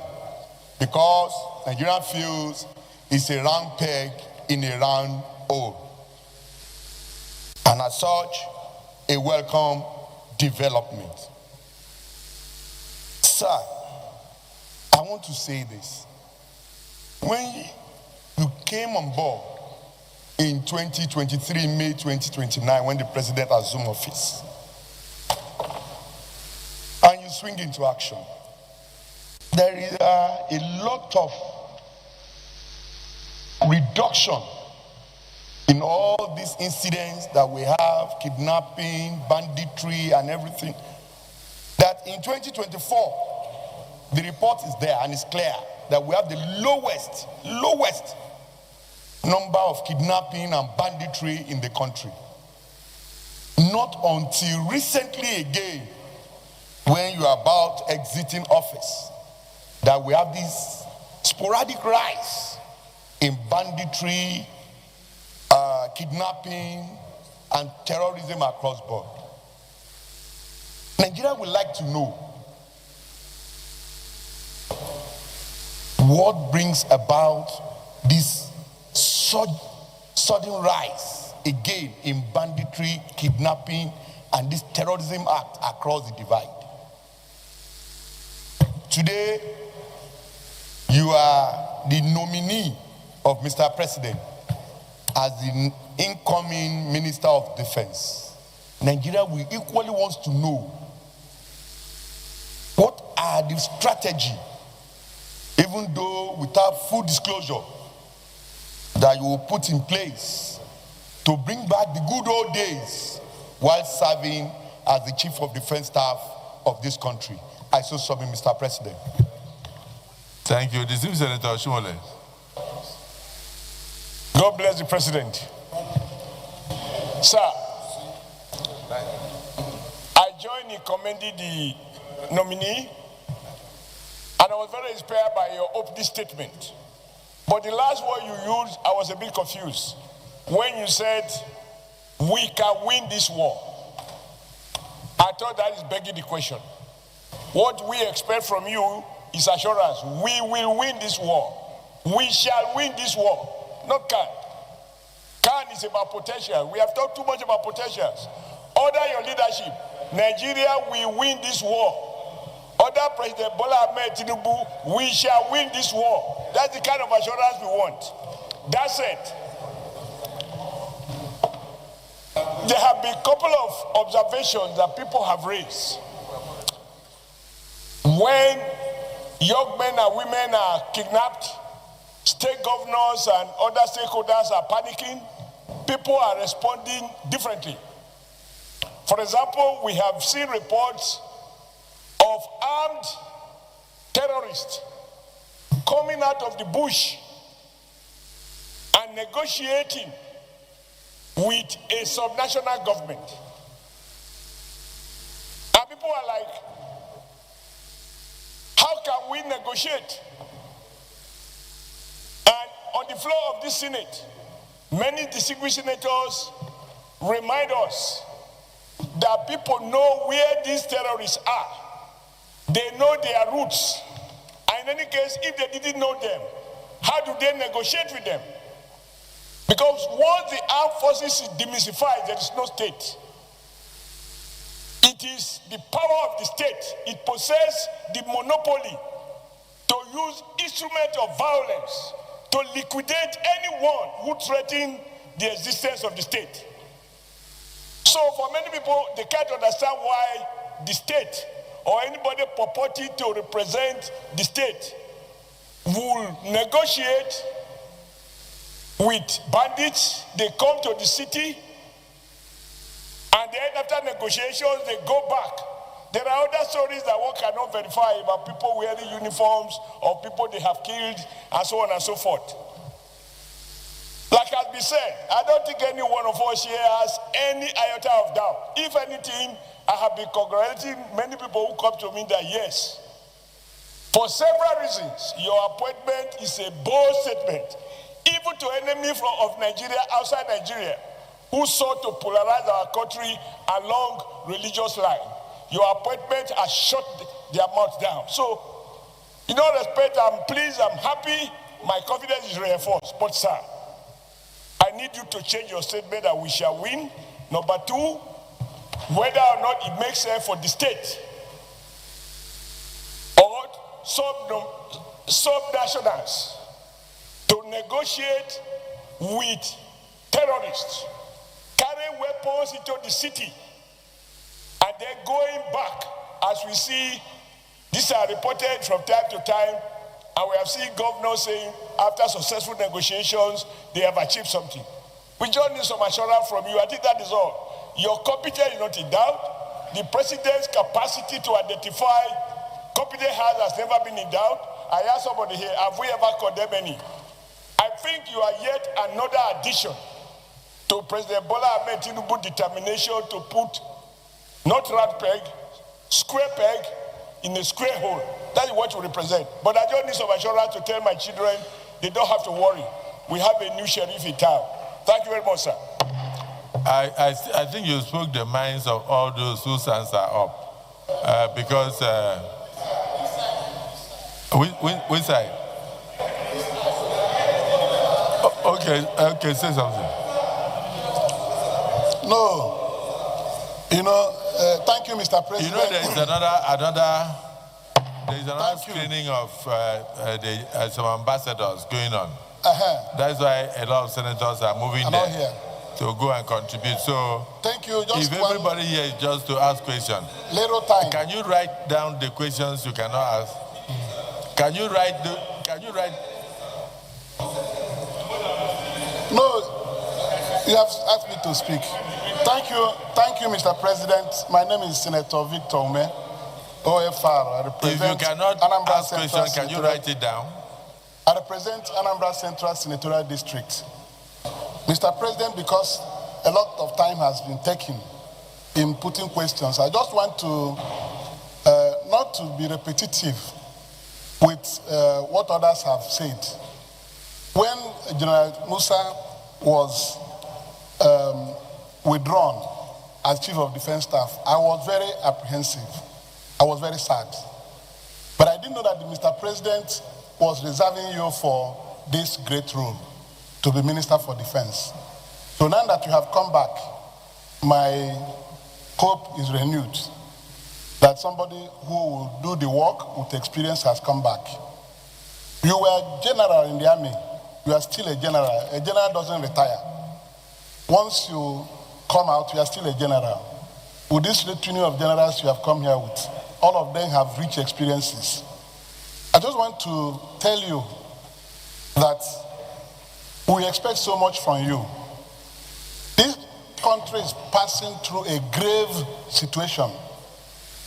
You will notice that my brother, Senator Sani Musa, touched on the declining enrollment in the armed forces. Before, our youths were struggling to join the armed forces. No. But today, it's no longer like that. I want to ask. No. Yeah, up to now, sometimes over 10,000 will apply and they only have 300 chances. Yes. So what I'm saying is that the number is still up. The quotas are not taken across the country as allocated. I'm telling you, I'm just telling you that we still have. Let's ask him questions. Mr. President. If this is, that means we have exhausted ourselves. No, I'm coming. I flew to Enugu with an officer who went to work on recruitment. And I was told that people from that region are not, I'm sure it's the fact that you know, they are not joining. Because they said that when they join, they are sent to the northeast, where they die. Senator, restrict yourself to the issues, to the subject matter. Screening of the nominee, not your discussion with another. So I'm telling you right now that even today, even if it's immigration, they oversubscribe. If the army oversubscribe, how can we be talking like this?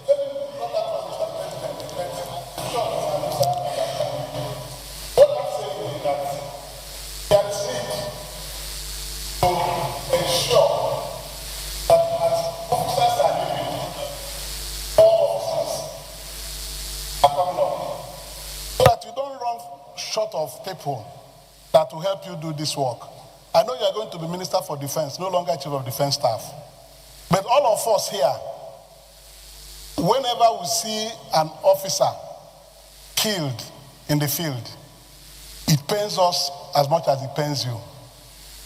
The problem is that there is need to protect our officers.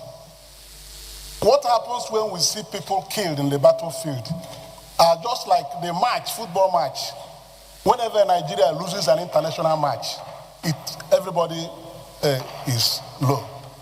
So I want to say that I'm happy that you are back, and I pray that God will help you. And without saboteurs in the armed forces, there are saboteurs in the armed forces that have been responsible for the things we are seeing that are very unsavory.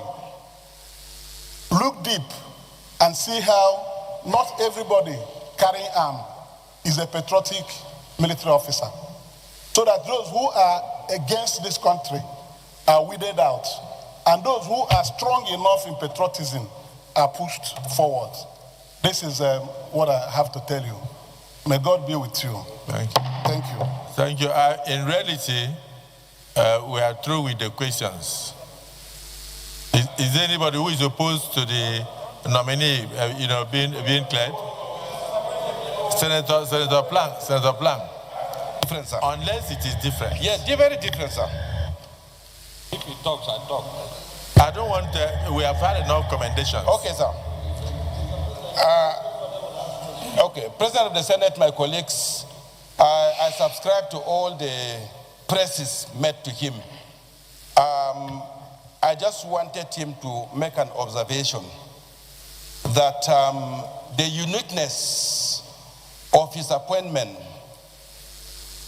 he should be encouraged to find a space and pray, because the type of ovation he's receiving with this appointment is unprecedented. I represent Pangshin, Mangu, Kanki, and Kanam, and it's a domain he knows very well. With his appointment yesterday, drums were rolling. A clergy, both Islam and Muslims in my state, are happy with his appointment. Expectations on you are very, very high. Sir, with my stay in this Senate for the past two years, I've never seen where the Senates are on the same line on appointment like your own. From the DSP to the Senate President to the Senate President former, and all of us, independent of constituency, independent of religion, and our elders, on you, needs you to go on a prayer. Sir, the last question I wanted to tell you about my own place is, there is a tiny defeat. Even when there is peace, there is a tiny defeat when people can no longer go to their farmland. Yet nobody is occupying the farm. But for anybody who goes, does not come back home. And people who cannot go back to their homes, what effort? I wish you can't answer that. But can you look at that sector? Because when people cannot go to their farm, it's like a defeat. But if people can get back to their farms, it's like it is over. I pray that you observe that. Sir, we're highly pleased. And we'll join you in prayers. Because your success is our success. What the president have done, we feel he has touched us at the right place. So may God Almighty grant you success. Thank you. Tumba Benga Daniels, distinguished senator. Thank you, our president. I'm Senator Benga Daniel, representing Ogo East, and I'm the chairman of the Senate Committee for the Navy. I won't spend more than 1 minute, just 3 quick questions. The first one is on the definition of terrorism and banditry. I'm aware that the armed forces have been armed strong in recent times because they have not been able to deploy fully, because there are arguments about whether we are dealing with terrorism or banditry. And I'm sure if we all agree that it's just a thin line between the two and allow the armed forces to deal with terrorism, we'll get better results. My second question is very simple as well. Now that we are debating on the propriety of having community-based police, state police, etc., I want to know the position of the incoming minister, what he thinks about community policing and state police. And finally, it's just a short advice that the country having waited for so long, I will advise him to set for himself a 100-day action plan, so that in 100 days, you can come back here and say the battle has been won. Once again, congratulations in advance. Lalong. Thank you, Mr. President. My distinguished colleagues, Simon Lalong, representing the good people of Plateau South. Mr. President, while others were saying they work with General Musa, or they know him. For me, I live with General Musa. Before retirement and out of retirement. It's interesting, Mr. President, that is from Jos, that he was met. He lives in Jos. And he was, don't forget about being born in Sokoto, that he was met the Chief of Defense Staff. When he retired as Chief of Defense Staff, he was in Jos. Very lucky at a prayer. 2 days after, he was recalled from Jos as a Minister of Defense. So I know him as a fine army officer, and I know him as a fine civilian. As a fine civilian, because he's a great golfer, and we play a lot of golf with him. When you see him in the armed forces, it's wonderful. But as a civilian on a golf course, he looks as a civilian. That will take me to one portion, because shortly before he left the army, I followed keenly. When he gave an order, and I think that order was in Jos, that order was one of the orders that I believe was very, very firm and was leading to commitment. Because usually in the army, they will tell you that the army is not police. If they are carrying operation, they are restricted. But for the first time in my life, I will say, he said, look, engage them. When you engage them, they engage you, fire back. He said, where you see this, go back, go on them. That was the only thing that we wanted to hear in Nigeria. Unfortunately, after that, he was retired. And shortly after the retirement, by the glory of God, today he's back again as Chief of Defense Staff. So only 2 questions. My General, are you really going to keep to that? Those words you made were very, very paramount and important to Nigerians, because everybody was expecting now, not a soldier engaging a criminal and saying, no, you are restricted. Fire as they fire. Number 2 is this issue of recruitment. We've spoken about engaging people. For me, when you engage, you will have to train. When you train, it will take a long time. So this issue of reserve is very, very important. I have mingled with a lot of retired army officers. I have seen a lot of training and retraining. I am sure if a deliberate policy is introduced immediately, it will also bring them back, even if it's not from the army. We are already talking about overhauling the Army Act, which is here, the armed forces. Let it be part of it, so that what was not done before, we can still do it. We can still do it, not always reinventing the wheel. We can do it. Let something be done. If it is done in developed countries, let also practice it. Today we are talking of the special seats for women. What about the special seats for the reserves? It can be incorporated into this, and that will be under your ministry. So for me, like I said, nobody knows him like me. And wonderful officer, Nigeria will never regret that. And I thank Mr. President for this nomination. Thank you for the privilege, Mr. President. Senator Lalong. Yes, sir. This was really a privilege, considering the mood of the Senate. Senator Ikpea.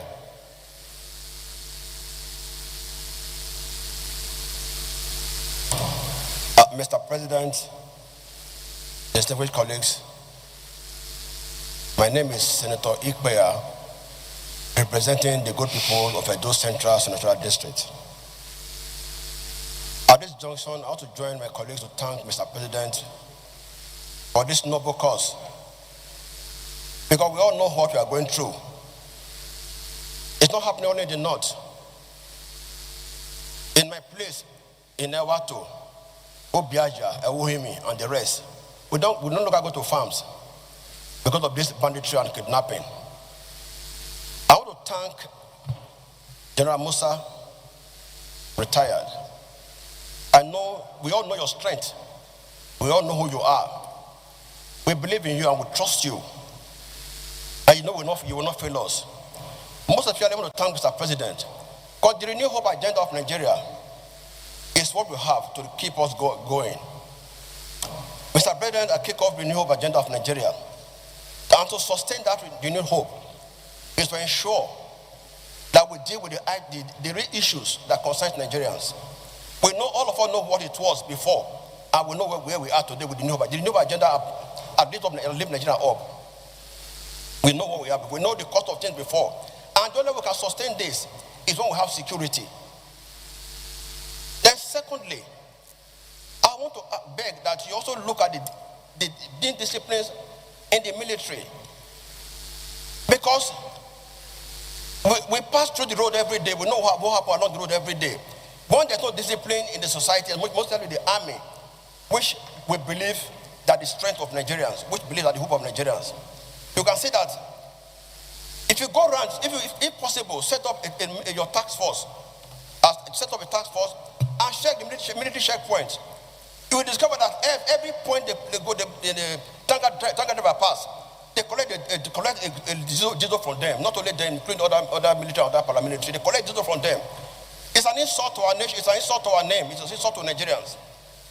They do these things, and so I want you to also look at the indiscipline. If discipline is not looked at, it also affects Nigerians. These are my few points. I want to thank you for this opportunity. God bless you. Senator Ekong Samson. Thank you, Mr. President. My name is Ekong Samson. I represent the home front, Akwa Ibom South. Let me commend Mr. President for sending the nominee to us. Like football, he has brought us together. One can say that beyond football, one issue that has brought Nigerians together is the nomination of Musa as Minister of Defense in this country.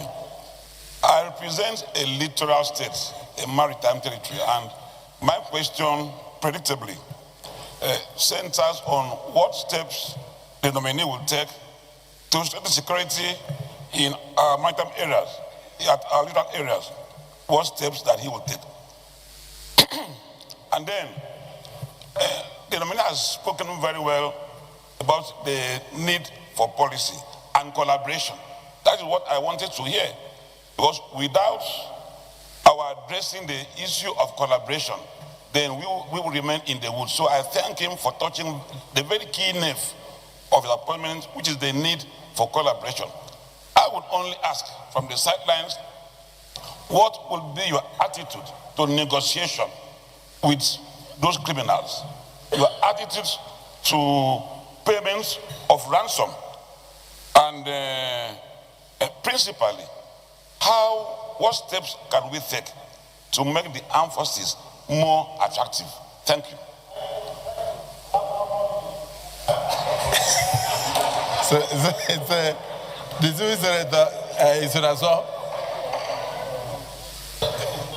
I said 1 minute, I didn't say 1 more minute.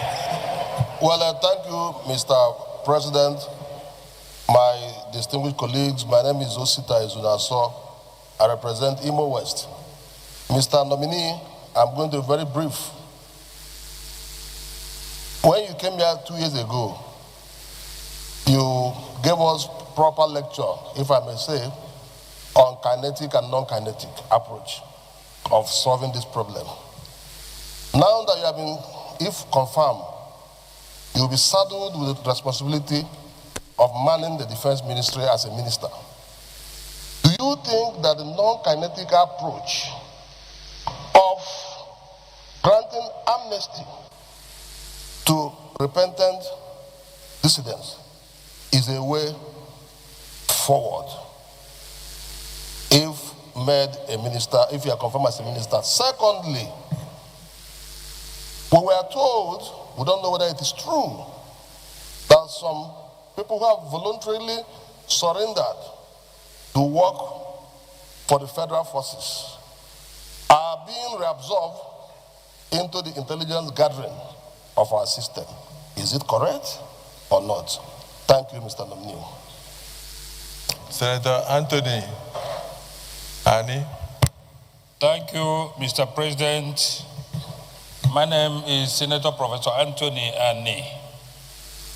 I speak on behalf of Ebonyi South.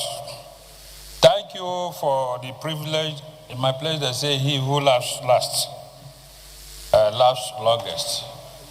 Now, security, we all know, is of much concern. Any question for the nominee? I'm coming, sir. Just let me finish the statement. I put addendum. You are going into a lecture?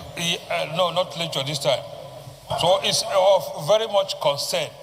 Now, the basic question I want to ask, there are two of them. Now,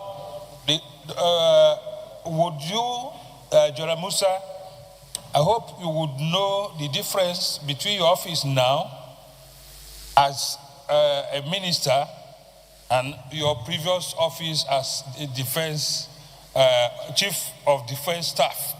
If he doesn't know, you can go and teach him. Secondly, I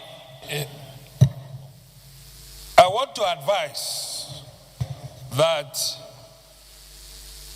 his job should be such that he works in very close synergy with all these Are you the president? chiefs, Are you the president who all the appointed him? chief of The person who appointed him will this and advise that, him. in the sense that if there is no harmony between them,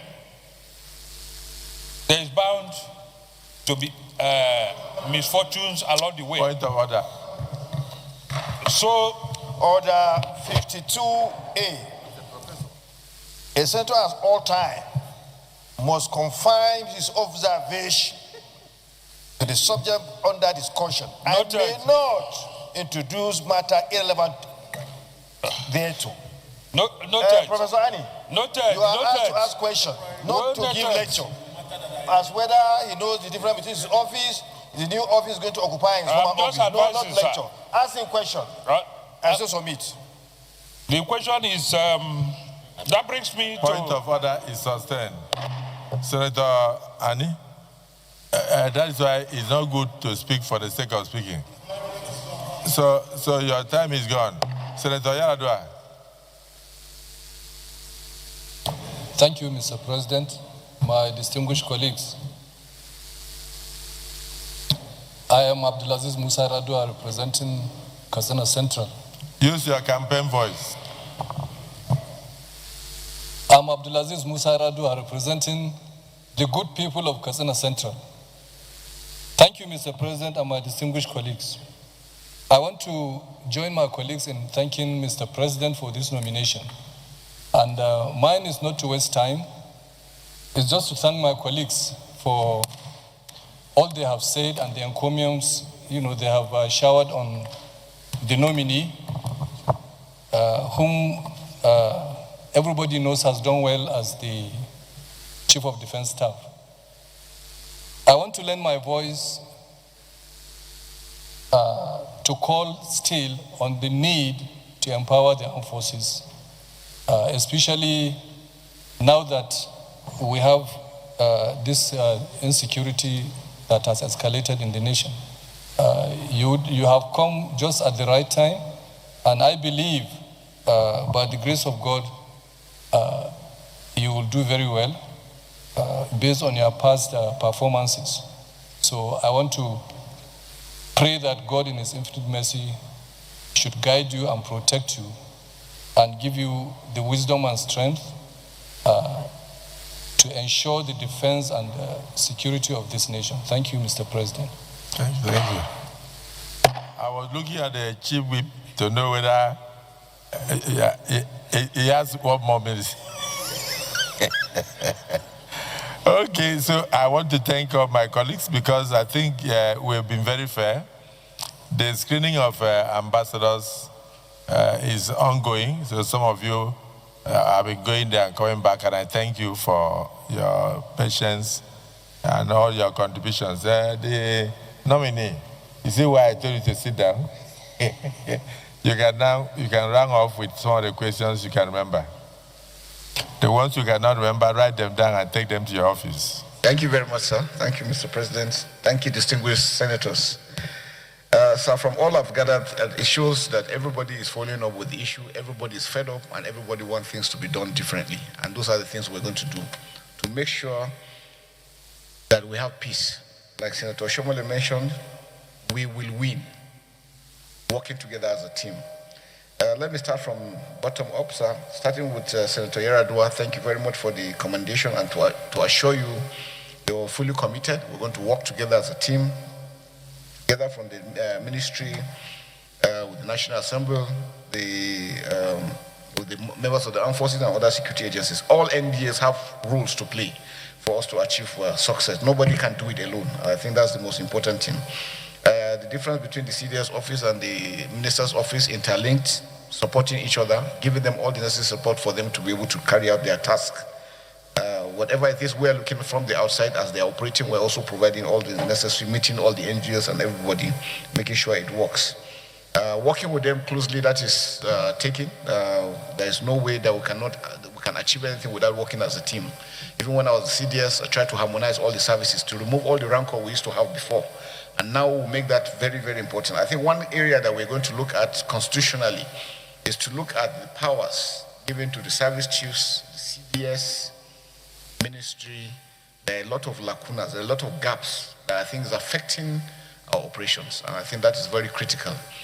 We must be able to get the service chiefs with their responsibility, the CDS responsibility, and then the ministry. Observing what is being done, following up so that we can make sure that the work, the synergy is seamless.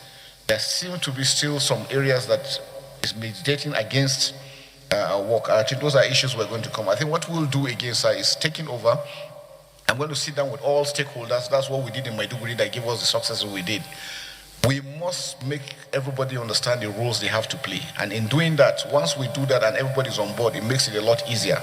Sir, to say it, in Maiduguri, we had meetings with motor park, markets, commercial drivers, everybody. And when they came on board, that's when we had success. And that's why we need to really replicate, going down to make sure that everybody has a responsibility. It is not when you see something, you keep quiet saying it is not your responsibility. No. The armed forces, the security forces are not going to be everywhere. So it's important that we also work together. So Senator Anye will assure you that we're going to work closely with the service chiefs. There won't be any issues together, and including other security agencies. On the issue of the reabsorbment of the surrendees, that is not happening. We have a system that we monitor who and who we're recruiting into service. We work together with the intelligence system, the military intelligence, the DSS and all. They still go back to check all those ones we're recruiting based on the data they're bringing. But sir, I think I must mention this, which I've done severally. There are countries, if we look at first world countries, why are they succeeding? They've been able to put some basic things in place. Something as simple as a database for all citizens. So I think that's one area that we need to be, so that we can also assist the security forces, and even developmentally, we need to know the number of people in particular areas so that we can know whether we have markets or schools or hospitals in those areas. I think it's important that we must have a comprehensive database, and not the database that immigration will be having, quarantine will be having, police is having something. No, we need a unified one so that we'll be able to carry, so that when you commit a crime, it's easier to track you, it's easier to trace. That aspect that people can easily commit one crime in Sokoto and run to Maiduguri and go and stay, or run to Kano or somewhere and nobody knows them, makes it a lot easier for them. There are countries where you commit one offense, even your bank account is closed. Your ATM cannot work. Now with ICT, we can do a lot. So I think, sir, it's important at this stage for us to start looking at how we can link up all those data together to have a unified one that will assist us in doing this. The kinetic and non-kinetic, like is mentioned rightly, sir, the kinetic effort is about 25–30%. It cannot win totally. It will give you the leverage. But sir, are we addressing those aspects that got us to where we are? Issues of good governance, poverty, illiteracy, all these aspects contribute to it. And that's why we said that the states need to do a lot. Local governments need to work. Sir, if our local governments are up and doing, the local government chairman will be dealing with the crime within their localities. And it will ease up these aspects. We need to have the police We need to have the correctional system and especially our legal system. So if the legal system is not proactive, and most of these crimes, especially terrorism, so in Saudi Arabia and Middle East countries, anything on terrorism, nobody jokes with it. Even your family members will disown you. Because they've made it in such a way that nobody is set free once you are charged on aspects of terrorism. So I think we need to also make it very, very punitive. The kidnapping issues, the way it's been treated in courts, you get somebody and cases are prolonged, doesn't make it well. So even the security forces, when you travel and you do all the efforts in making arrests and nothing comes out of it. So those are the aspects I think that we need to do. The non-kinetic is very important, sir. Because if we're able to understand that when there's justice, fairness, and equity within the people and they have a sense of belonging, you will see crime and criminality will go down. Why are we having the resurgence of criminality? We know towards the end of every year, there's always this upsurge. People want to make extra money in whatever it is they're doing. The Sahel is there. The World Terrorism Agent is increasing in its attacks all over the world. So it's not only Nigeria because we are not isolated. And that's why we're having this pressure. What we need to do, sir, is working together as a team in addressing, making sure that we address them within Nigeria and do not give them any freeway, any aspects that they need to do. We must stop ransom payments. And in doing that, sir, even when ransoms are being paid, some other, because people want to do that, we can track the money is being paid and where does the money come from. There is a lot you can do using the banking system that we can do these things and track those things backwards.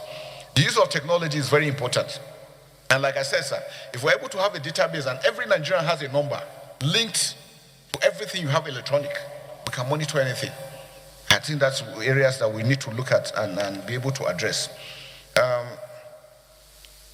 Again, the issue of the maritime environment, very, very challenging environment that is there, again, linking with the border, especially Akwa Ibom to Cameroon and those other areas. We know there's less increase. Normally when the pressure is on in the south-south, they go back into issues of sea robbery and piracy and these issues on ground. Again, issues of cultism and all these things.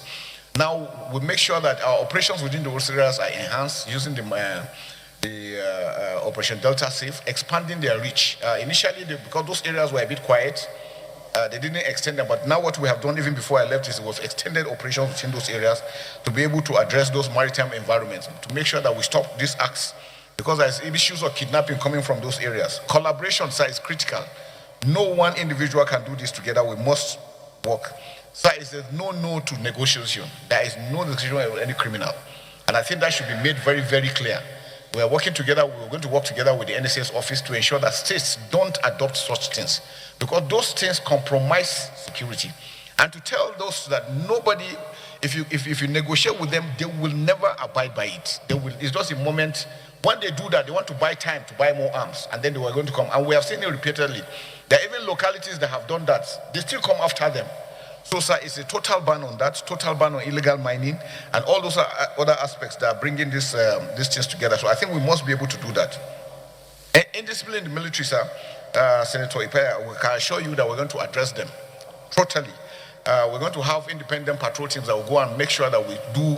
And what we want to do again is to withdraw possibly all military men out of checkpoints and let the police and civil defense handle those aspects so that we can go into the bushes and take out these criminals wherever it is they are.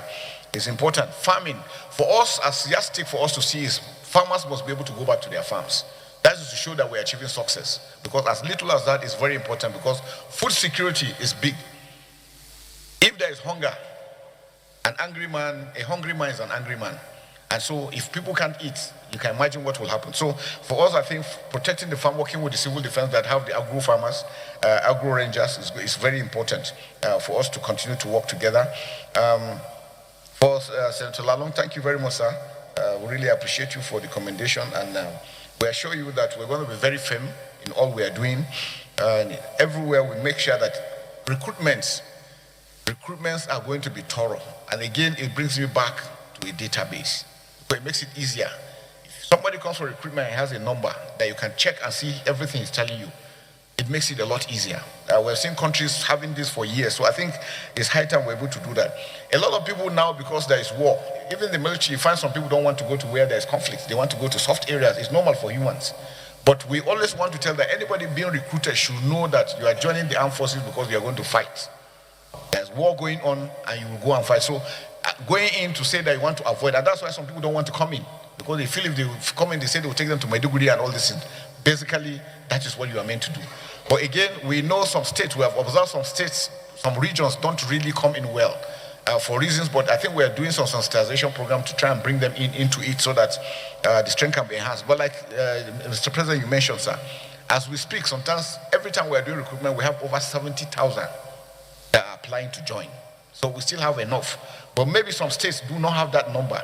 But again, we have a way of balancing, because we want every Nigerian to be part of it, every Nigerian to take responsibility of what is going on ground. So we are following all those aspects, and we don't want them to go down.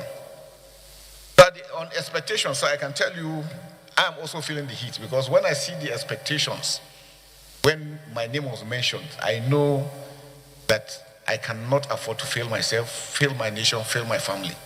Whatever that we need to do, we will put in the very best, and we know God on our side, we're going to succeed. So it's important, sir, that we must continue to work together. And I assure Nigerians, I really appreciate the responses to the Senate, National Assembly as a whole, the entire Nigerians. I went to social media, I was shocked when I saw the response. And it shows that people are really committed in showing that Nigeria is peaceful. So when people go around saying Nigerians, we don't love ourselves, I say, no, they don't really know who Nigerians are. And it also brings me to the issue that we have on the issue of whether genocide or no genocide. We're all victims. Everybody is being killed. Everybody is dying. So that's why it's important that we must work together. And it is when we allow them have gaps that they penetrate. They don't care who they kill. These are a bunch of evil people that are on drugs. For whatever reason, we must stop the killings. Nigerians must not be killed, or anyone in Nigeria must not be killed for whatever reason. So, sir, our own target is to face them squarely and ensure that we stop the killing. Farmers should go, our children should be safe in their schools, and Nigeria is back to how it used to be before. I think that's very, very important.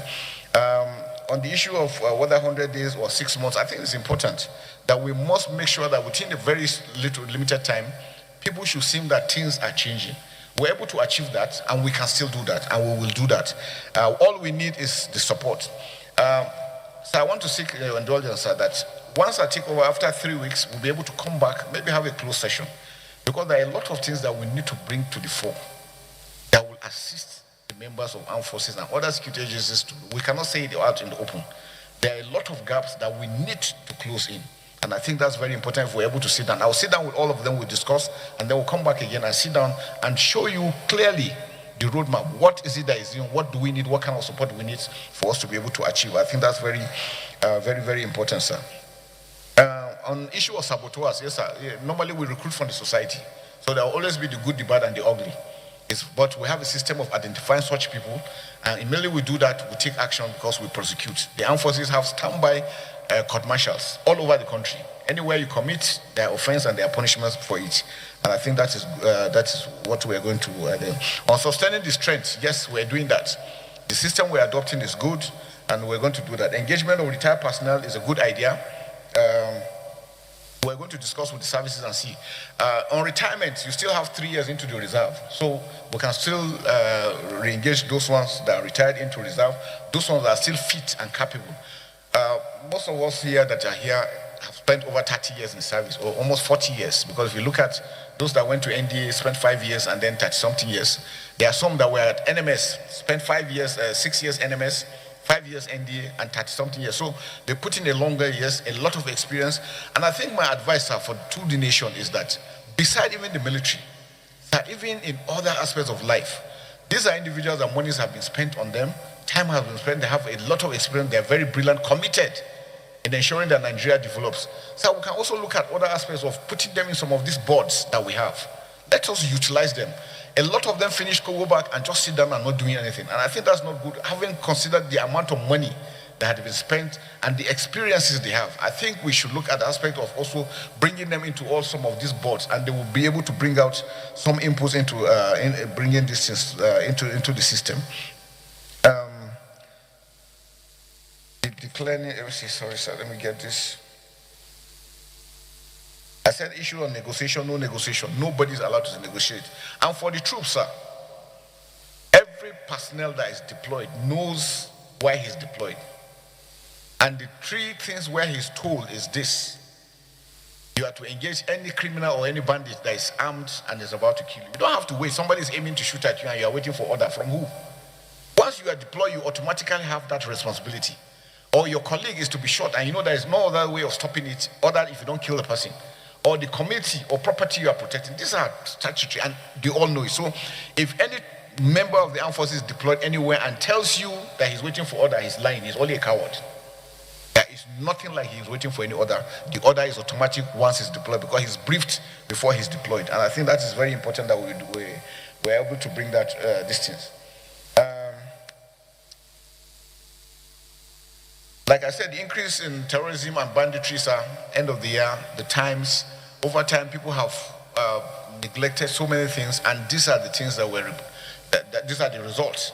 So we must go back to those basics that will do that, working together with the communities, with the local governments, with the state governments, and the federal. Together, if we do that, we're going to look at and we're going to get good results. Whether National Guard or Reserve, then NYC using them, the issue of social media, sir, that's one big area we're having, is affecting the professionalism of the armed forces. And I think areas that we need to look at how we're going to address those things very well is very, very important. Funding issues, like it was mentioned, no country can have everything. So America's budget last year was about $800 and something billion, and they produce the equipment. We don't produce this equipment. For everything we are buying, we buy using hard currency. A medium-range precision missile for a drone, sir, is $100,000. That is about 150 million naira. So once you fire one, 150 million has gone. Whether you hit target or you don't hit target. A ship, the medium range ship will take up to probably 33,000 liters of fuel, 10 tankers. In 5-6 hours, fuel is finished. So you can imagine that defense is expensive. And that's why it's important for us to see that we can fund. And we can do government to government. Some of these things, we can get them directly. So I think those are issues that I think we need to look at. We said 20% non-kinetic. We'll do the intelligence. Yes, intelligence is critical. And that's why we need everybody to be on board. Because when you see something and you report, action is taken. And we're able to get good results. As a whole, I think we want to assure Nigerians again, and the Senate especially, that's how we're fully committed. Coming back on stream from all the experience we have, working together with my team, we are going to make sure that we make a difference. And I can show you within the shortest possible time, sir, Nigerians will see that change. The trust they have in us will never let them down.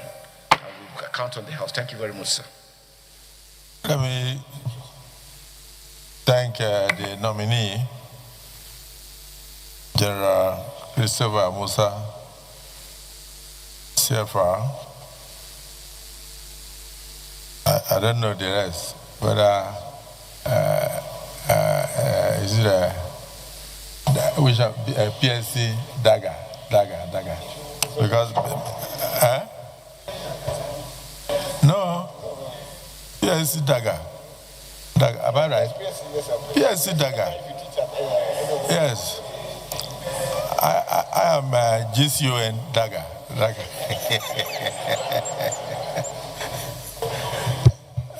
Let me say that today's exercise has been a very serious one. And I want to thank the distinguished senators. There is a meeting of North Central going on. There is also a meeting of Northeast going on. There is also a meeting of Southwest going on. There is also a meeting of the committee headed by Senator Bello on foreign affairs, screening the presidential nominees for ambassadorial appointments. These were things that were prefixed, General, before you came. But in spite of how crowded today was, we felt there was need to take you so you can go and join your colleagues to begin to map out the right policies to keep Nigeria safer. And you have observed that there is a lot of expectation of all Nigerians across board, including Mr. President, who nominated you. It's because of your personnel and your track record. And I've not seen any nominee in the Nigerian Senate spent so many hours answering questions from senators since 1999. I think you are the first, so you have set the record. I have some senators here who insist that when they take the floor to speak, I should not stop them. That after all, in the United States, some senators speak for 24 hours. So in your own case, I decided to make sure that everybody had an opportunity to ask you a question because we are all concerned about the security of the nation. The good part of it, but he answered your question. He answered, he mentioned you specifically, he said Senator Ani, and he answered the question. You didn't finish everything you wanted to say, but at least you said a few things and we picked those few things. So Senator Ani, if you have any other thing, please put it in writing, give him as he's leaving. He will address them.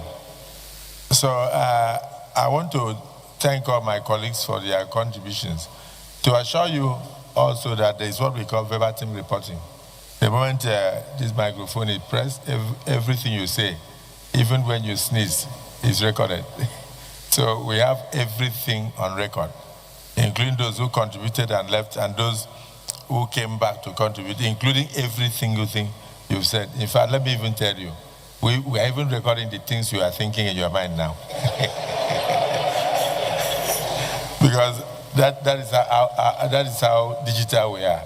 So we are up to date in our offices. We'll review everything you have said here today and what you intend to do. But let me cap it up by mentioning that you said there is a constitutional lacuna. This is for the Senate, that the responsibilities of each office within the security architecture of the country must be looked into again. That's what you said, that there will be no ambiguity. And in order to ensure that there is no single office that acts as an impediment to success, we noted that very, very seriously. You have an opportunity to amplify that when we handle the National Security Summit. So we'll be requesting a small paper from you on what the National Assembly should do in order to bridge the gap and ensure that those lacunas are constitutionally addressed through the constitutional amendment that we are presently undertaking. So, and yeah, I know the acts also. I'm sure that's to let you know that we noticed that we're listening to you very keenly. And that, of course, also answered the question as to who gave the order for soldiers to withdraw before the kidnappers entered the school. It's a function of whose responsibility was it to give order to those soldiers because of the various formations. You have too many, yes, you have too many areas. Then you also mentioned something about a database. The need for us to have a data where once your name is put into the data, everything about you comes out. Your age, your date of birth, your experience, and everything. So it will be easy for us to know. You will even have up to even your habits, whether you're a golfer, whether you're a footballer, whether you're a smoker, everything should come out. And then that will enable you to know whether such a person is fit for the responsibility you want to give the person. Your health status should also will also be reflected in that database. Then we want to urge you, as soon as you take over, visit the defense industries. We would like a situation whereby we don't import everything, including bullets. Nigeria should at least be able to make bullets if we cannot make intercontinental ballistic missiles. And we have noted the aspect of the fact that once you fire one single rocket or so, you are burnt 150 million. So by the time you go into salvos and firing well over 20, 30, 50, you are burning billions, and we may not have all those monies. So you are working under difficult circumstances because of paucity of funds. But we'll do our best to ensure that we support you. Senator Lalong, the meeting of North Central is outside, it's not here. So Senator Odende can follow you and you go there so that you can continue. Let the Senate finish what we are doing. And then we also notice what you said about the judiciary, that we have the prolonged trials of suspects, that there will be need for the Senate, for the National Assembly to look at how we can shorten the period of trials. And then, of course, one thing that is most impressive is the fact that you are against negotiation with terrorists. This Senate is against negotiation with terrorists. And we are even against the idea of paying ransom to terrorists because they use the same money to go and buy more arms and then wait a while and come back again. It has never worked. Even when I was a state governor, I never negotiated with terrorists. I made my state so hot that each time we arrested a kidnapper, he would say, please, sir, forgive me, I did not know it was part of your state. When they said there was a job, I know how angry you are with kidnapping. That was how bad it was. Late Arase, former IG, was once one of the commissioners of police in my state when I was a governor. He can testify to this.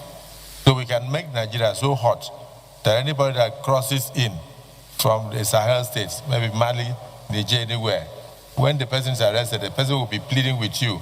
Say, Minister of Defense, please forgive me.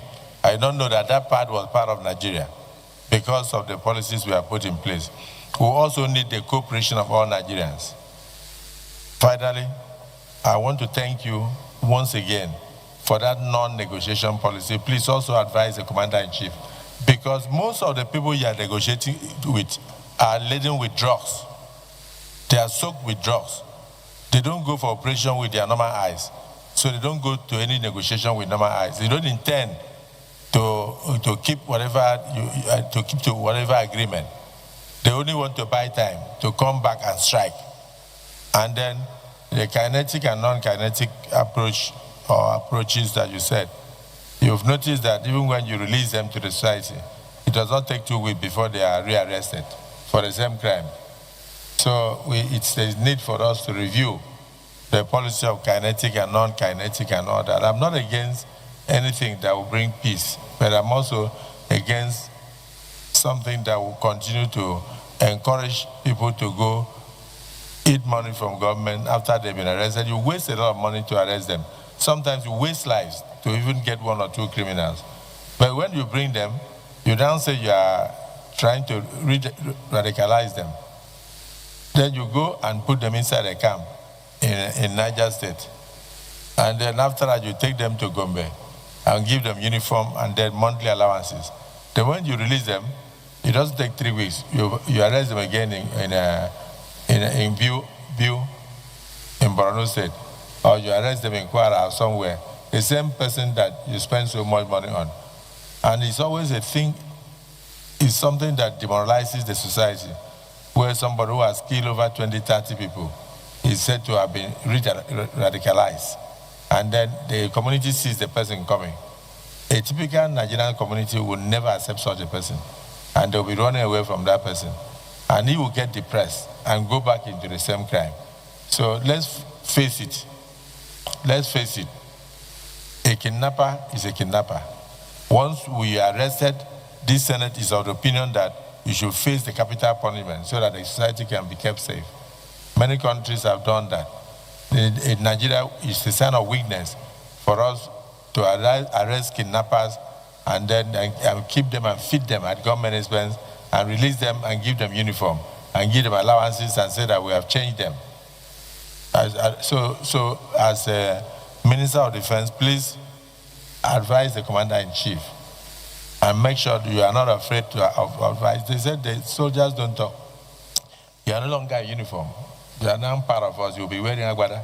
So advise the Commander-in-Chief, and then he's a man who has said that he doesn't mind if he makes mistake and you point it out, he will correct himself because he's not an angel, he's not God. So some people are a bit on the sycophantic side. So long as we continue to play politics with security, we'll continue to get the result we are getting. So bringing you in is that you have to be firm, You have to be resolute, and you have to remain committed as ever. And you've always been very patriotic. Please put the interests of the Nigerian citizens uppermost in your mind, and the rest will be added onto you. We will pray for you. We wish you well. Is it the view of the Senate that this nominee be allowed to take a bow and leave? Those in support say aye. Aye. Those against say nay. The ayes have it. We now take a bow.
Chief Whip, please call Senator Plank and the rest of them to return to their seat. Senator Oshimole, all of them.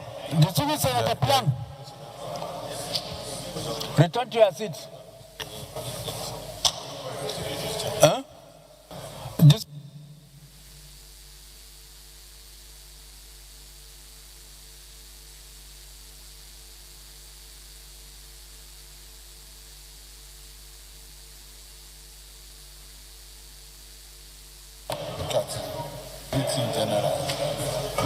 oh, he's also there. All right. The confirmation screening has just been concluded, and the ministerial nominee, General Christopher Musa, is here with us. So, sir, congratulations as we await the decision of the Senate on the confirmation hearing. Thank you very much. Yes. Now, it's been like 4 or 5 hours of marathon screening. Yeah. Tell us your feelings and what comments you have for Nigerians at this point in time. Firstly, let me just thank Mr. President for this opportunity for me to be presented today. I also appreciate the National Assembly for the good job they are doing, members of the armed forces, but most especially Nigerians. Nigerians have shown faith in our capacity to achieve success. I want to assure them that whatever it takes for us to do that, we are going to work round the clock to ensure Nigeria is safe and secured. We need them to also support the security forces because nobody can do it alone. Every Nigerian should take this as a responsibility towards him that it is his own task to, whatever support he can give to the armed forces and security forces, he should not hesitate. You see something wrong, report, action will be taken. I'm very glad this went through, and it shows you all this time that everybody is committed, everybody wants peace in Nigeria, and that's what the senators have shown, and all the questions they've asked were on point, and we reassured them that we're going to work and ensure Nigeria is safe and secure. Thank you. Thank you so much, sir, and congratulations once again. All right, this is where we come to the end of today's live telecast of the ministerial screening inside the Senate of the Federal Republic of Nigeria. Now, on behalf of all those that made today's exercise a success, I am Lami Ali, thanking you for your time and asking you to stay tuned as we continue the transmission of other scheduled programs.